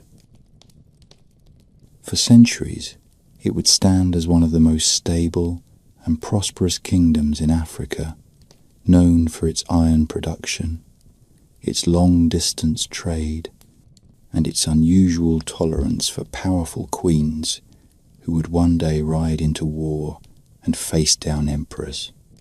It was a civilization born not in conquest, but in resilience, a testament to a people who, having lost their place in one empire, set about building another entirely on their own terms.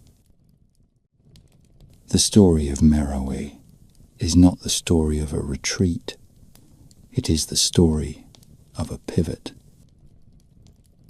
The kings of Kush did not vanish when they left Egypt. They reinvented themselves. They moved south, not to hide, but to begin again. And in doing so, they created a civilization that would thrive for nearly 1,000 years, long after the temples of Thebes had crumbled and the name of Taharqa had faded from the memory of the Nile. It is a strange and humbling thing to imagine that one of the great industrial cities of the ancient world once stood not in Rome or Athens or Nineveh, but on a grassy stretch of the upper Nile where elephants grazed in the distance and giraffes watched travellers from behind acacia trees. That city was Meroe, and by the first few centuries BCE, it had become something extraordinary, a centre of royal power, religious life, and, perhaps most surprising of all, iron smelting on a scale that would not be matched in the region for well over a millennium. The skyline of Meroe, if such a word can be applied to a city of temples and smokestacks, must have been a sight to behold. There were pyramids, of course, and colonnaded palaces, but there were also vast fields of blackened slag heaps, piles of charcoal, ash, and iron waste left over from countless smelting fires, now hardened into hills beneath the Sunday. This was not a minor side industry. It was the economic engine of the Meroitic kingdom. The people of Meroe had discovered, perhaps centuries earlier, that the iron-rich hills to the east of the city could be mined and processed into tools, weapons, ornaments, and trade goods. Combined with the abundant supply of hardwood from the surrounding savannas, used to create the charcoal needed for high-temperature furnaces, Meroe became a kind of Iron Age metropolis. Travellers entering the city would have passed the acrid smell of burning fuel, heard the rhythmic clang of blacksmith hammers, and seen caravans departing with goods bound for all corners of Africa and the Mediterranean. This was the Birmingham of the ancient Sudanese world, and like its industrial counterparts many centuries later, it thrived on precision, labour, and an uncanny sense of self-sufficiency. The presence of iron transformed everything. Iron tools allowed for more intensive agriculture, which in turn supported larger populations. Iron weapons gave the kingdom a military advantage over neighbouring groups who still relied on bronze or stone. And iron goods became trade items that reached across long-distance networks to Egypt, the Red Sea ports, and even, some believe, as far as India. Gold and ivory may have brought prestige, but iron paid the bills. The very land beneath Meroe seemed to hum with activity, as if the gods themselves had decided that this forgotten corner of Africa should be not only resilient, but rich. The city's layout reflected this growing prosperity. Archaeological excavations have uncovered sprawling residential areas filled with mud brick homes, courtyards, workshops, and public plazas. There were administrative buildings where royal scribes recorded tax obligations and priestly edicts. There were temples not only to Amun, who remained revered though perhaps somewhat softened in importance, but also to distinctly Meroitic deities like Apedemak, the lion-headed god of war and fertility, whose temple at Musawarat es-Sufra remains one of the most mysterious and magnificent religious complexes in Africa. Its labyrinthine design, courtyards and columns, suggest that it was not merely a shrine, but a pilgrimage site, a centre of ritual and learning, whose purposes may never be fully known. One thing is certain, it was built with care, intention, and no small amount of imagination. What sets Meroe apart from most of its ancient peers is not just what it built, but how it governed.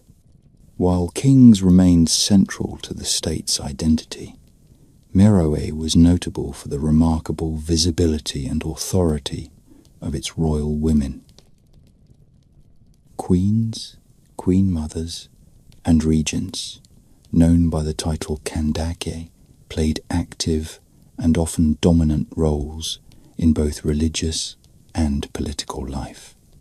They appear in inscriptions, standing beside kings, issuing decrees, and in some cases leading armies into battle. One Kandake in particular would one day go toe-to-toe with the Roman Empire, but that chapter comes later.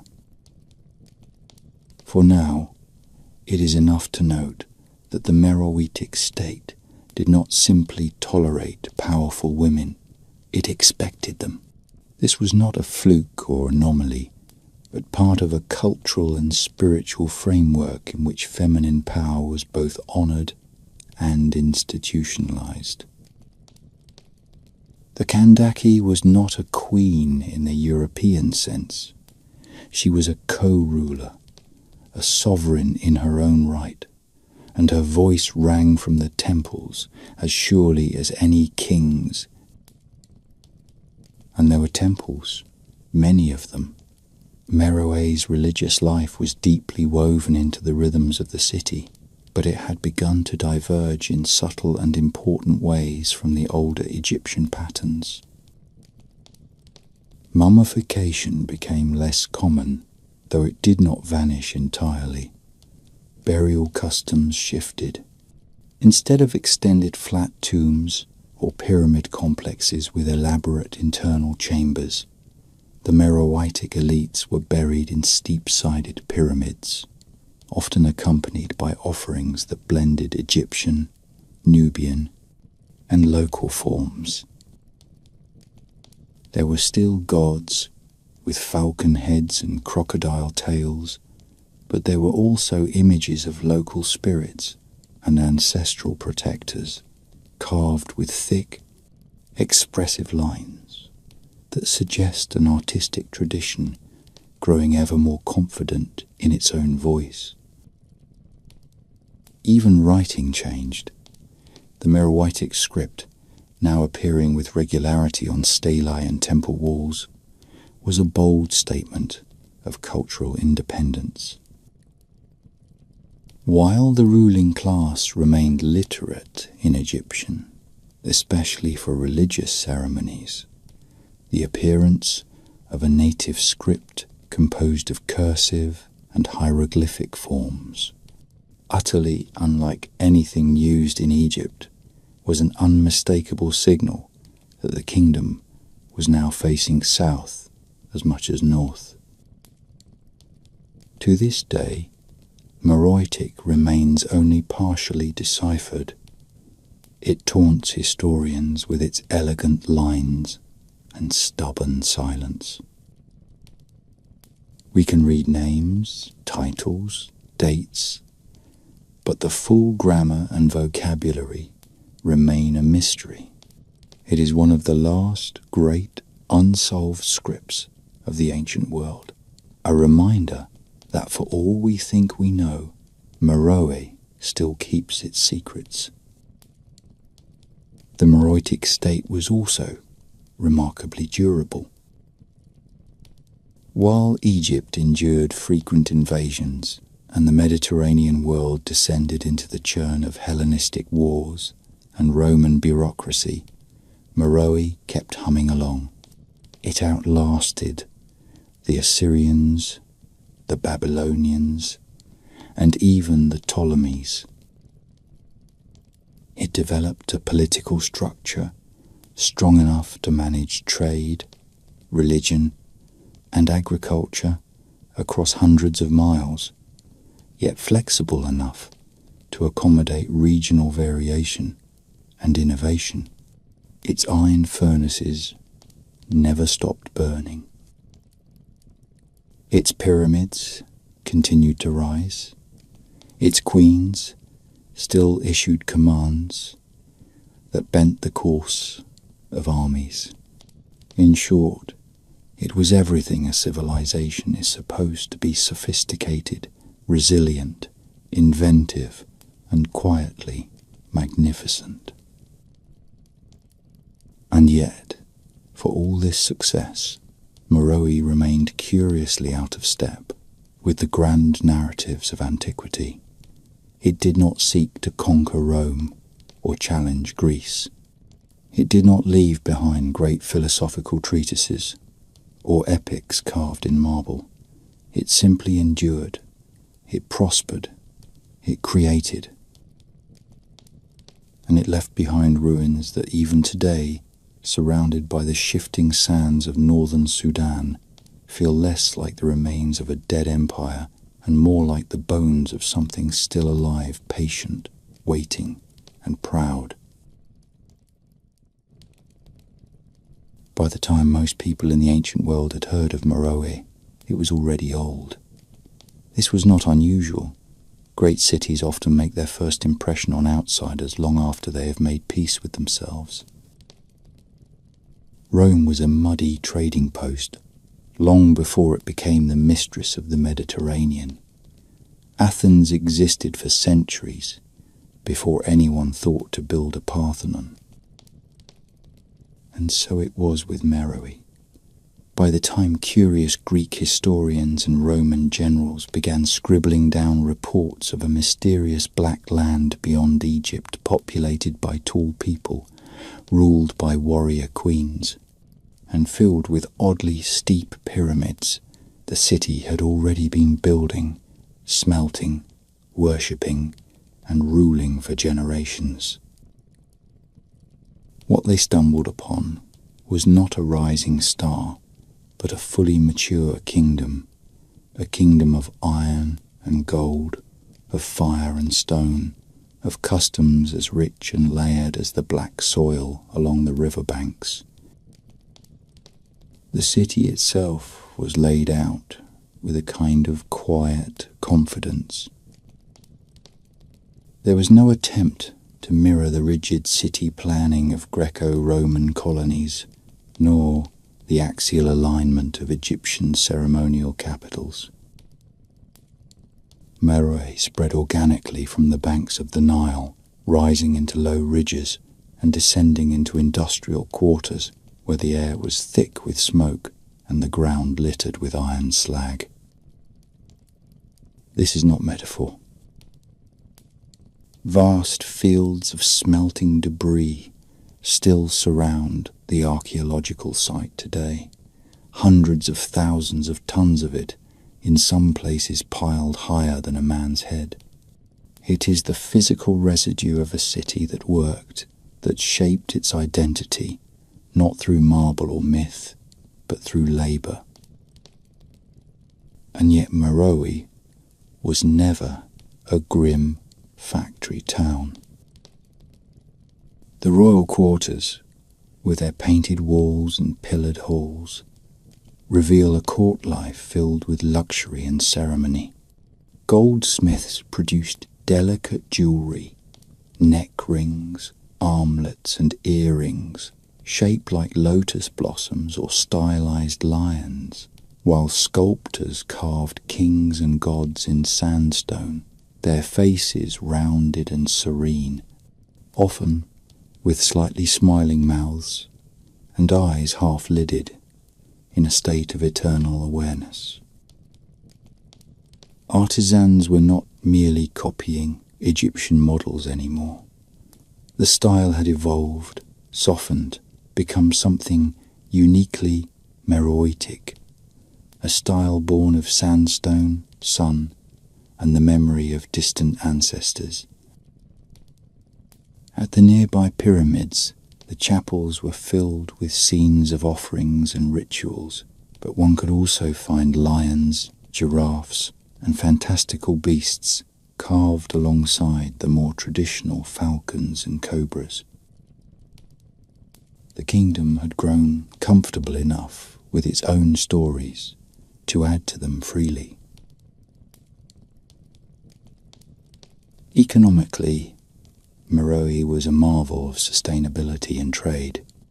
Its wealth rested on three pillars: iron, which it produced in prodigious quantities; gold, which it mined and exported with practiced ease; and trade, which flowed in all directions. The Nile connected it to Egypt and the Mediterranean. Overland routes linked it to sub-Saharan Africa, to the incense-growing regions of Arabia, and even through a complex lattice of intermediaries to the ports of India. Goods from India have been found in Nubian tombs, suggesting that someone, somewhere, was moving objects from one end of the known world to the other.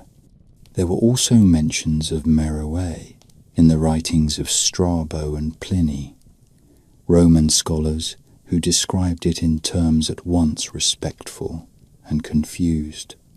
To them, it was a distant kingdom of curious customs and formidable queens, a place simultaneously threatening and admirable. One of the most astonishing things about Meroe at its height was its ability to project power without projecting arrogance.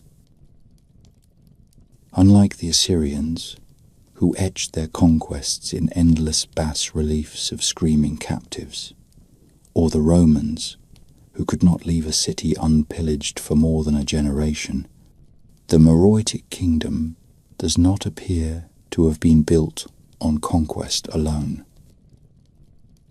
It certainly had a strong military.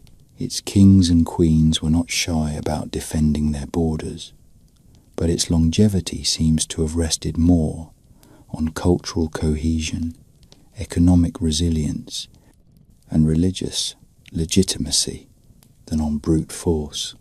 In an age where empires crumbled under the weight of their own ambitions, Meroe endured with the quiet stubbornness of a well-built furnace. Religion remained central to that identity, but it too had changed. Amun, once the great god of Thebes and Napata, remained important, but he had been joined and in some places eclipsed by local deities. Aphrodite, the lion-headed war god, became a figure of royal strength, his temples richly decorated and his role tied to kingship and victory. His iconography was entirely local. He wore no pharaonic crown. He did not sit beside Ra or Osiris.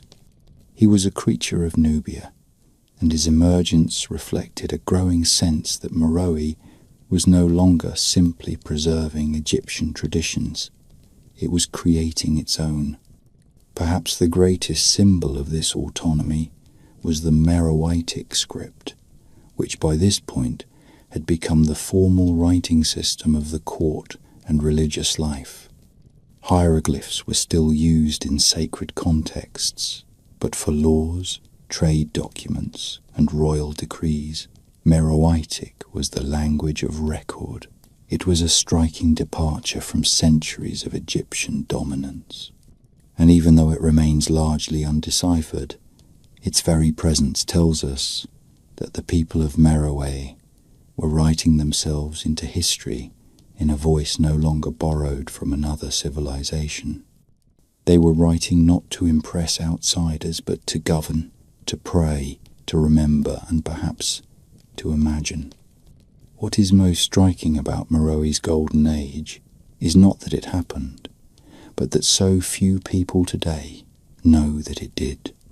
This was a city where queens ruled armies, where blacksmiths were as vital as priests, where pyramids rose not to challenge Giza but to stand beside it as equals.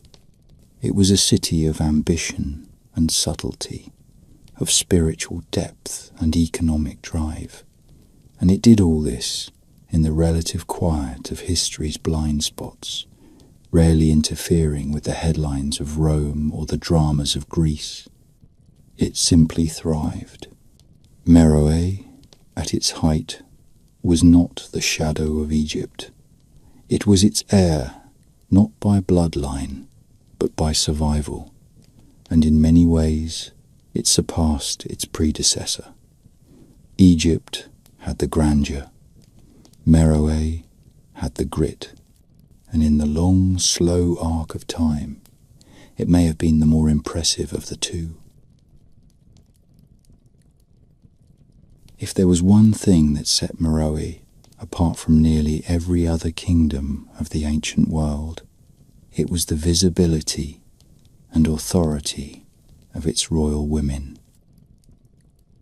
While Egypt had certainly produced its share of powerful queens, Hatshepsut and Cleopatra being the most well-known, those women were exceptions to the rule, celebrated precisely because they stood out in a long line of kings. In Meroe, however, royal women were part of the rule book. The Kandaki, often translated as Queen Mother, but better understood as a ruling queen or empress, was not a ceremonial title. It was a position of power woven into the kingdom's political and religious DNA. The Kandaki could co-rule with a son, reign alone, or lead armies. She could commission temples, issue decrees, and appear on coinage wielding weapons or seated on thrones. In short, she was a ruler, and no one in Meroe seemed to think this arrangement was particularly unusual. Greek and Roman historians, however, were perplexed. Their stories of Meroe often included references to formidable black queens who stared down generals and humiliated emperors. One of the most famous of these was Amanirenas, a Kandaki who ruled in the late 1st century BCE, and who would make her mark in a way that ensured her name echoed from the temples of Nubia all the way to the marble columns of Rome. In 25 BCE, just a few years after Rome had annexed Egypt into its imperial system, Amanirenas launched a military campaign north into Roman territory, attacking the garrisons at Elephantine and Aswan, and seizing several towns. According to Roman sources, and Roman sources rarely exaggerate victories for their enemies, her forces sacked Roman temples, destroyed imperial statues, and even captured a bronze head of the Emperor Augustus, which she then ceremoniously buried beneath the steps of a temple, so that her people could literally trample Rome beneath their feet. This was not a symbolic gesture. It was a deliberate and theatrical rejection of Roman authority, made all the more galling to Augustus because it came from a woman ruling a kingdom he had barely acknowledged. The Roman counterattack came swiftly. The governor of Egypt, Gaius Petronius, led a retaliatory campaign into Nubia, pushing south and briefly capturing Napata, but the Meroites refused to collapse. Amanirenas and her forces regrouped, harassed the Romans with hit-and-run tactics, and eventually brokered a peace treaty that was astonishingly favourable to Meroe. Rome agreed to withdraw from southern Egypt and established a permanent border at Maharaka, well north of Meroitic lands. Even more remarkably, Meroe was exempted from paying tribute. In a time when most kingdoms paid dearly for peace with Rome, Amanirenas had secured it without surrendering anything. The encounter with Rome was not just a military event. It was a moment of international visibility for a kingdom that had long been underestimated. The Romans had never expected trouble from the south. Egypt had always been their breadbasket, their strategic prize, but also their stable frontier. Now they had to reckon with the reality that beyond the First Cataract, there was another kingdom wealthy, organized, and unafraid. The story of Amanirenas spread not only through official records, but through rumor and retelling, and Meroe's reputation as a land of warrior queens and black pyramids began to grow. The irony, of course, is that Meroe had been doing this for centuries. It was only when it inconvenienced the Roman Empire that anyone outside its borders started paying real attention.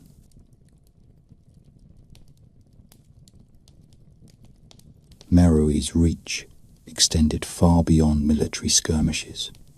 It was also a commercial hub, plugged into trade routes that crossed the Red Sea, reached into Central Africa, and may have stretched as far as the Indian Ocean.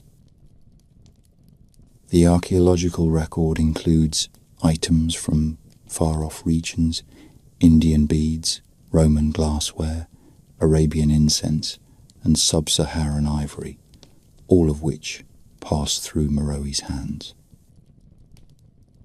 The kingdom likely acted as both a producer and a middleman, facilitating the movement of goods between regions that otherwise had little direct contact. This made Meroe not just wealthy, but cosmopolitan. Its artisans learned foreign techniques. Its elites wore imported fabrics. Its religious life absorbed symbols and ideas from a dozen cultures, blending them into something new without ever losing its distinct identity. Despite this outward connectivity, Meroe never lost its core. The pyramids continued to rise, pointed and proud against the horizon. The temples remained active, filled with the scent of incense and the sound of chanting. The iron furnaces, fueled by endless supplies of acacia charcoal, kept burning, their plumes of smoke curling into the blue sky like offerings to gods who had long since made their home here. Foreign merchants may have come and gone, and Roman spies may have watched the border with wary eyes, but the city carried on, unchanged in its self-assurance. And yet, for all this outward success, the signs of strain were beginning to appear subtle at first, but unmistakable in hindsight. The forests that once supplied the iron industry were thinning. The demand for charcoal led to deforestation, which in turn affected agriculture. Soil became harder to work. Grazing land became scarce. The trade routes that had once brought prosperity began to shift as sea routes became more reliable and overland caravans more dangerous. Slowly, the currents of global commerce moved away from the Nile corridor, and Meroe, so long a crossroads of civilizations, began to feel increasingly distant from the pulse of the outside world. But for the time being, in the centuries surrounding the turn of the Common Era, Meroe stood at the height of its glory. It had transformed from a displaced court into a self-made capital, from a kingdom in exile to a civilization in its own right. It had ruled through queens and kings, through iron and faith, and it had done so with a confidence that did not need to be shouted to be heard. In a world dominated by the boasts of empire, Meroe left behind something far more powerful than conquest. It left behind continuity, and that, in the end, is what makes it so impressive. While empires crumbled, while gods rose and fell, while languages changed and cities burned, Meroe endured. It smelted and sang and whispered and prayed for over 1,000 years, and if it sometimes did so quietly, that only makes its story more remarkable. By the time the Mediterranean world began drawing maps that included Meroe, the city was already a veteran of time. Its pyramids were crowded into neat rows outside its eastern walls. Its temples pulsed with centuries of prayer, and its queens, those formidable women known as Candaces, had ruled not as exceptions but as norms. The Greeks and Romans, used to dynasties where power passed politely between sons and occasionally through marriage alliances, found this situation baffling. Herodotus and Strabo could write about pharaohs and satraps all day long, but they had no ready vocabulary for a kingdom in which a woman could wear the crown, lead the armies, and receive envoys in court with the full authority of a king. So instead, they mythologized. The Candaces, more accurately, in their original language, became, in Greco-Roman imagination, towering warrior queens. They were often cast as taller than average, impossibly wise, unyielding in battle, and at times surrounded by elephants. This was not entirely incorrect. The rulers of Meroe were taller than many Mediterranean peoples, thanks in part to diet and genetics. They did possess elephants, not just for ivory but also as war animals. And they were certainly wise, especially in the ways that mattered to diplomacy, regional control, and long-term survival. But there was something about a ruling black queen from deep in Africa that stirred both fascination and fear in the classical imagination. To the ancient West, Meroe was both exotic and dignified, a land that seemed to exist outside the normal boundaries of empire, somehow resistant to the pattern of conquest and collapse that plagued so many others. The most famous of these queens was Amanirenas, whose name is now rightfully taking its place among the great rulers of antiquity. When she came to power in the final decades of the 1st century BCE, Rome was still young as an empire, but already ferociously expansive. Egypt, freshly absorbed into Roman hands after the awkward and fatal romance of Cleopatra and Antony, was supposed to serve as a stable southern border, a grain depot, and a quiet subject. But Rome had miscalculated. It had assumed that Egypt marked the end of the world. It had not accounted for Meroe, just beyond the cataracts, and certainly not for Amanirenas, whose reign would redefine that border in blood and bronze. When Roman forces extended their control beyond Thebes, establishing garrisons at Aswan and sending tax collectors into territories long claimed by Kush, Amanirenas responded not with negotiations, but with an invasion. Her forces moved quickly, overrunning southern Egyptian outposts, looting Roman statues, and most memorably, beheading a bronze likeness of Augustus and dragging it home as a trophy. This was not symbolic violence. It was theatre and politics and vengeance, all in one. The head was buried under the threshold of a temple, so that every time a Meroitic worshipper entered the sacred space, they could do so by walking quite literally on the face of Rome. Rome responded, as Rome always did, with overwhelming force. The Roman governor Petronius marched south, sacked Napata, and tried to install puppet rulers in the region.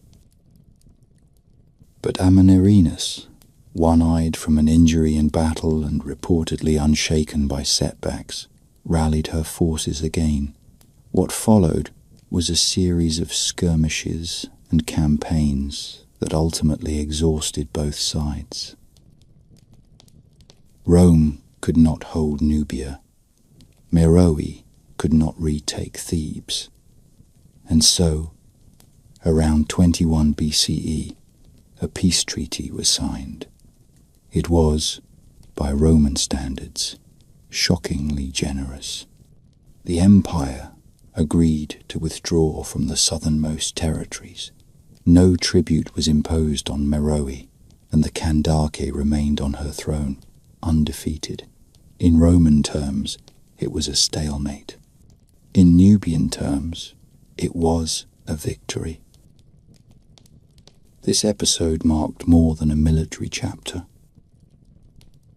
It established Meroe, in the eyes of the Roman world, as a power worthy of respect, It was not a curiosity or a client state. It was a sovereign kingdom, capable of defending its borders, projecting influence, and negotiating on equal footing. And it was led, without apology, by a woman who had stood toe-to-toe with one of history's most iconic empires and walked away intact. Beyond Rome, Meroe's global footprint was broader than most people today might imagine. The city lay at the intersection of several major trade routes, including those running north to Egypt and the Mediterranean, east to the Red Sea ports, and south into Central Africa.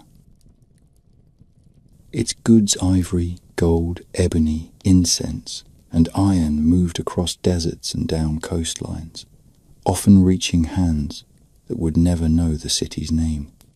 In return, Meroe received textiles, spices, ceramics, and beads from India, Arabia, and the wider Mediterranean world. There is archaeological evidence of Indian glass, Hellenistic amphory, and Chinese silk passing through Nubian hands. The reach was not necessarily imperial, but it was unmistakably global. What makes all this even more impressive is that Meroe, unlike many other kingdoms that thrived on trade, was not dependent on outsiders. It produced much of what it needed, from food to iron to religious legitimacy. Its temples were local, its gods were local, its writing was local. The kingdom welcomed contact, but never required it. This independence made it remarkably stable. It could weather shifts in trade winds, collapses of neighbouring empires, and even the occasional Roman incursion without unravelling. It was a civilization built not on the fragile scaffolding of foreign markets, but on self-reliance and cultural continuity. As Meroe entered the first centuries of the Common Era, it seemed poised to continue indefinitely. It had endured for centuries already, outlasting the Assyrians, the Persians, and the pharaohs themselves. It had outlived the Ptolemies and resisted the Romans. Its queens had ruled with confidence and force. Its artisans had left behind architecture and sculpture that still stand. Its scribes had recorded a language that no one else could read, but everyone around them respected. And yet, like all great cities, its time would come. Not suddenly, but slowly, like a furnace cooling after a long burn. But that part of the story belongs to another chapter. For now, in this moment crowned with pyramids, defended by queens, humming with iron and prayer, Meroe stood unmatched, a kingdom at the edge of the world, fully aware that it needed no one's permission to be magnificent. In many ancient cities, the beginning of decline arrives not with fanfare or invasion, but with something quieter, something you can almost overlook if you are not paying close attention. A drought that lasts a little longer than it should, a forest that does not grow back after the harvest, a caravan that stops coming because a new sea route has made camels obsolete. That is how it began in Meroe. There was no great sacking, no single battle that brought it to its knees. Instead, there was a slow reshuffling of the world beyond its borders, and bit by bit, the city that had once ruled iron and watched queens face down emperors began to dim. One of the first problems was environmental, and it came from a source that had once been a strength: iron. The smelting industry that had powered the kingdom's economy and made its tools, weapons, and wealth possible required vast quantities of charcoal, which in turn meant a near-endless supply of hardwood trees. The acacia woodlands around Meroe had once been dense and generous, but centuries of industrial-scale fuel production wore them thin. With every furnace that roared to life, the forest shrank a little, and with the trees went the soil. Without roots to hold it, the earth eroded. Farming became harder. Pastures turned to scrub. The once balanced relationship between city and landscape began to tip. Then there was trade. For centuries, Meroe had stood at the crossroads of north-south commerce, linking the Mediterranean to sub-Saharan Africa and the Red Sea to the deserts beyond. But new trade routes, particularly maritime ones, were rising. The Indian Ocean trade network, supported by better ships and knowledge of seasonal monsoon winds, was drawing merchants away from inland caravan routes. Goods that once passed through Nubia were now skipping the Nile altogether. Ports, like Adulis on the Red Sea, began to outshine inland markets, and Meroe, despite its grandeur, found itself bypassed. This change was subtle at first. The city still produced iron, still built pyramids, still honoured its gods, but there were signs. The pyramids became smaller, the inscriptions less elaborate. The Meroitic script, once a marker of royal pride, stopped appearing with the same regularity. We do not know exactly when literacy began to fade. No one ever carves a record of the day. The last scribe forgets his letters, but the evidence suggests a quiet unravelling. There were still rulers, still temples, still queens, but the long machinery of culture that had once produced monument after monument was beginning to slow. At the same time, new powers were rising. Chief among them was Aksum, a kingdom centered in what is now northern Ethiopia and Eritrea. Aksum was ambitious, cosmopolitan, and armed with access to both land and sea. It minted its own coinage, embraced Christianity early, and established diplomatic ties with Rome and Byzantium. By the 3rd century CE, it had grown strong enough to cast its eyes toward Meroe. And Meroe, weakened by environmental strain and economic drift, could no longer push back as it once had. According to some sources, mostly later Christian chronicles, the final blow came when the Aksumite king Ezana launched a campaign against Meroe sometime in the 4th century. Inscriptions found in the region, written in Ge'ez, describe victories over the Nubians and the sacking of enemy strongholds. The exact details are debated, but the archaeological record aligns with a significant downturn. Temples fell into disrepair, trade dwindled, the iron furnaces went cold. And somewhere along the banks of the river, the last Kandaki vanished from history, her name lost, her palace silent. And yet, Meroe did not disappear entirely. Its monuments stood long after its politics had crumbled. Its pyramids, built on stone platforms and pointing sharply towards the sky, continued to catch the Sunday. Its temples, though battered by time and looters, remained marked with the stories of gods who once walked beside queens. The city lay quiet, but it did not lie forgotten. Travellers still passed through, stories still spread, and centuries later, European explorers, dusty and awestruck, stumbled upon it and marvelled that such a thing could have existed at all. Today, Meroe remains both a mystery and a monument. Its script, still undeciphered, challenges every scholar who dares to believe they can crack the code.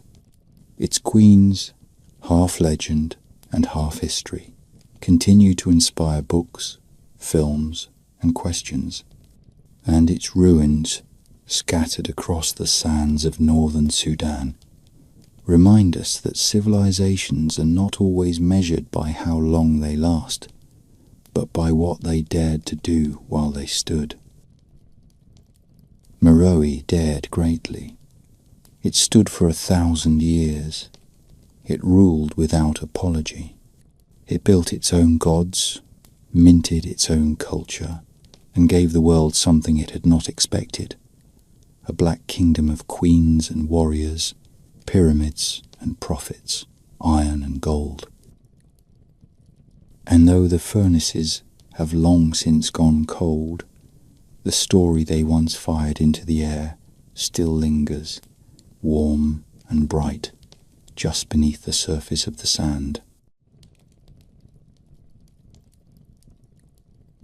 When Meroe finally fell silent, it did so in a way few great cities ever manage, without spectacle.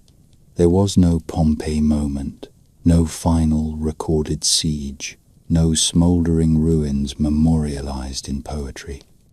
It simply ceased to be what it had been for so long.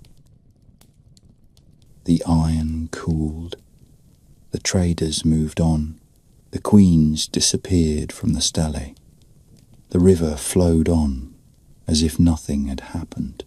For centuries, perhaps even a millennium, the pyramids stood alone in the desert, slowly wearing down beneath sun and wind, unguarded and unclaimed. The world forgot the names of its rulers. It forgot the script. It forgot the city. And yet, there is something stubborn about stone. It endures even when memory fails. By the time European explorers began their breathless cataloguing of African antiquity in the 19th century, Meroe was waiting for them, not buried beneath jungle or sealed in volcanic ash, but sitting in plain sight, its pyramids poking defiantly from the sand, like so many unanswered questions. They were smaller than those at Giza, to be sure, and steeper, with angles that rose like sharp triangles pressed by impatient hands. But they were pyramids, all the same, dozens of them, clustered in rows across the desert hills, and they were not Egyptian, not exactly. The rediscovery of Meroe was a confused and romantic affair.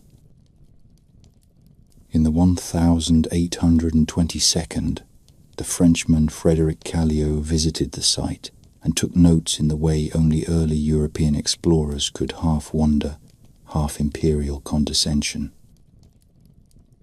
He described the pyramids as beautiful but odd, the reliefs as Egyptian but strange, and the entire place as somehow outside time.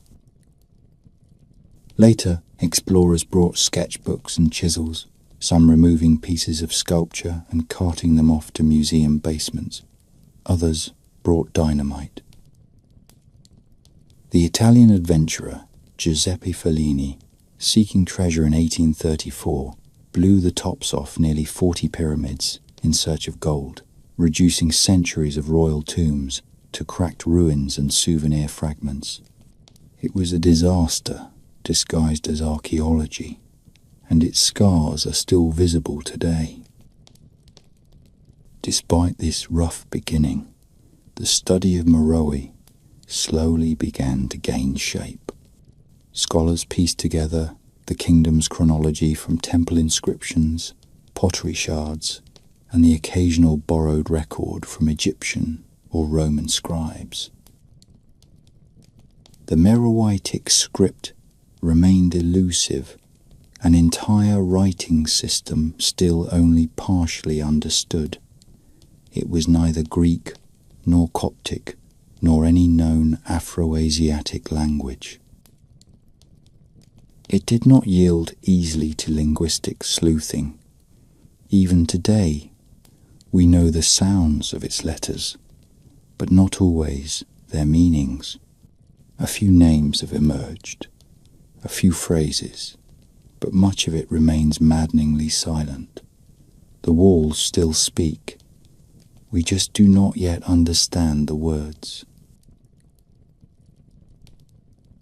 And so, in the absence of full texts, Meroe's story has been told in fragments, in burial practices and architectural choices, in the arc of its pyramids and the curvature of its pottery, in images of gods with lion heads and queens with crowns shaped like crescents,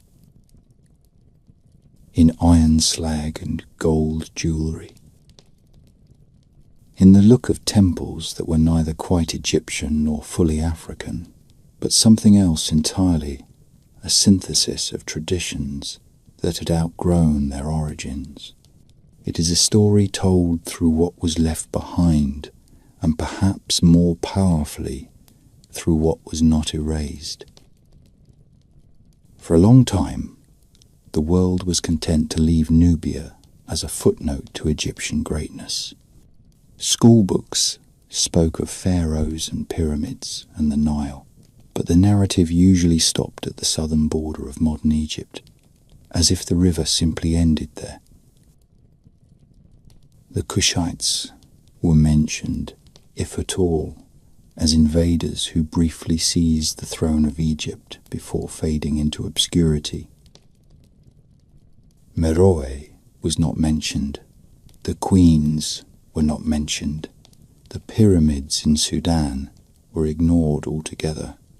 It was not until the late 20th century that historians began to seriously reconsider this silence, not just as an oversight, but as an act of historical omission, a kind of forgetting made possible by race, geography, and the inertia of colonial scholarship. What has emerged in recent decades is a far richer and more inclusive portrait of the ancient world. Meroe is now recognized not as a shadow of Egypt, but as a full and independent civilization. Its queens are studied not as curiosities, but as sovereign rulers with real power. Its economy, once dismissed as peripheral, is understood to have been central to the movement of goods across Africa. Its pyramids are visited by tourists, yes, but also by scholars who come not just to admire their form, but to read the fragments of memory still etched into their stones. And then there is the legacy not just in ruins, but in ideas. The story of Meroe matters because it tells us that power, wealth, literacy, and architecture did not belong exclusively to the Mediterranean world. It reminds us that Black Africa had cities, had queens, had gods and engineers and astronomers. It reminds us that the idea of civilization is not a gift from the north, but a patchwork quilt woven across time and space. And it offers a different kind of historical arc, one that does not end in catastrophe or colonization, but in a kind of dignified withdrawal. Meroe did not burn. It did not fall to rot or plague. It simply receded. It stepped aside. And in doing so, it left something behind. It left a puzzle, a question mark carved in stone, a city that smelted iron before most of Europe had learned to farm properly, a kingdom ruled by women when the rest of the world still debated whether women had souls, a script no one else could read, built not to impress outsiders but to serve its own people, a place that stood at the meeting point of Africa and antiquity and insisted for 1,000 years that it belonged to both. And now, after centuries of forgetting, we are finally listening again. The story of Nubia does not end where most stories do. There is no last great battle to mark the finale, no dramatic betrayal, no sweeping collapse worthy of epic verse. Instead, there is a slowing down, a soft, measured retreat from the center of history's stage. The cities grow quieter, the pyramids gather dust, the scribes fall silent, and the world, caught up in other dramas, simply moves on. But if you stand still along the Nile today, somewhere between the 3rd and 6th cataracts, you can still feel it. The breath of 1,000 years rustling through the stones, the whisper of queens and kings and blacksmiths and traders who once shaped a world the rest of us forgot. Nubia, in the end, became a memory trapped in stone. Its pyramids, unlike their Egyptian cousins, were not built to awe with size but with insistence. Dozens of them rise from the desert like a forest of time-worn teeth, steep, precise, and defiant. They do not boast. They simply endure. Around them lies sand that once held roads, markets, palaces. Beneath them lie tombs filled with goods for journeys no longer understood. The people who built these structures did so with the confidence of those who expected to be remembered, and for a while they were. But memory is a fickle thing.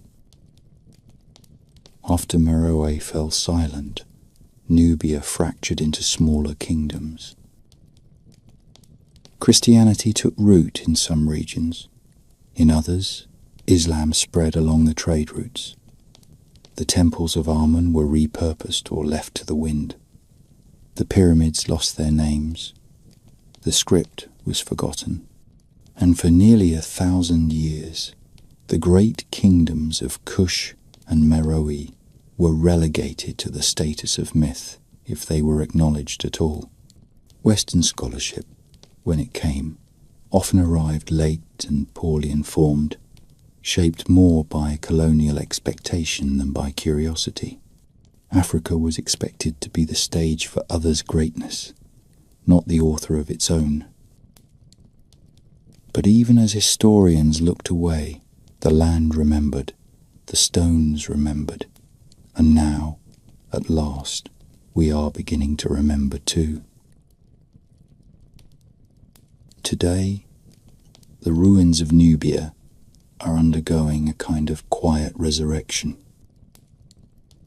Archaeologists from Sudan, Europe, and around the world have returned to the sands with gentler hands and sharper questions. They no longer dig only for gold or headlines. They dig to understand. New technologies, ground-penetrating radar, satellite imaging, 3D scanning are helping to uncover not just buildings, but the rhythms of life that once filled them. Cemeteries reveal social structures. Pottery shards reveal trade routes. Charcoal fragments tell us about forests that once stood where desert now sprawls. Bit by bit, the silence is giving way to story. And that story is more than a footnote to Egypt. Nubia had its own gods, its own writing, its own cities built, not in imitation, but in evolution. The kings of Kerma, the pharaohs of Kush, the queens of Meroe, these were not provincial players trying to keep up with the Mediterranean. They were rulers of a Nile-born civilization that ran parallel to Egypt, sometimes in conflict, sometimes in union, but always on its own terms. They built temples where no one else thought to build. They ruled with women when other courts barely allowed them to speak. They carved their faith into sandstone and carried it forward across centuries of change. The legacy of Nubia is not one of tragic decline, but of quiet persistence.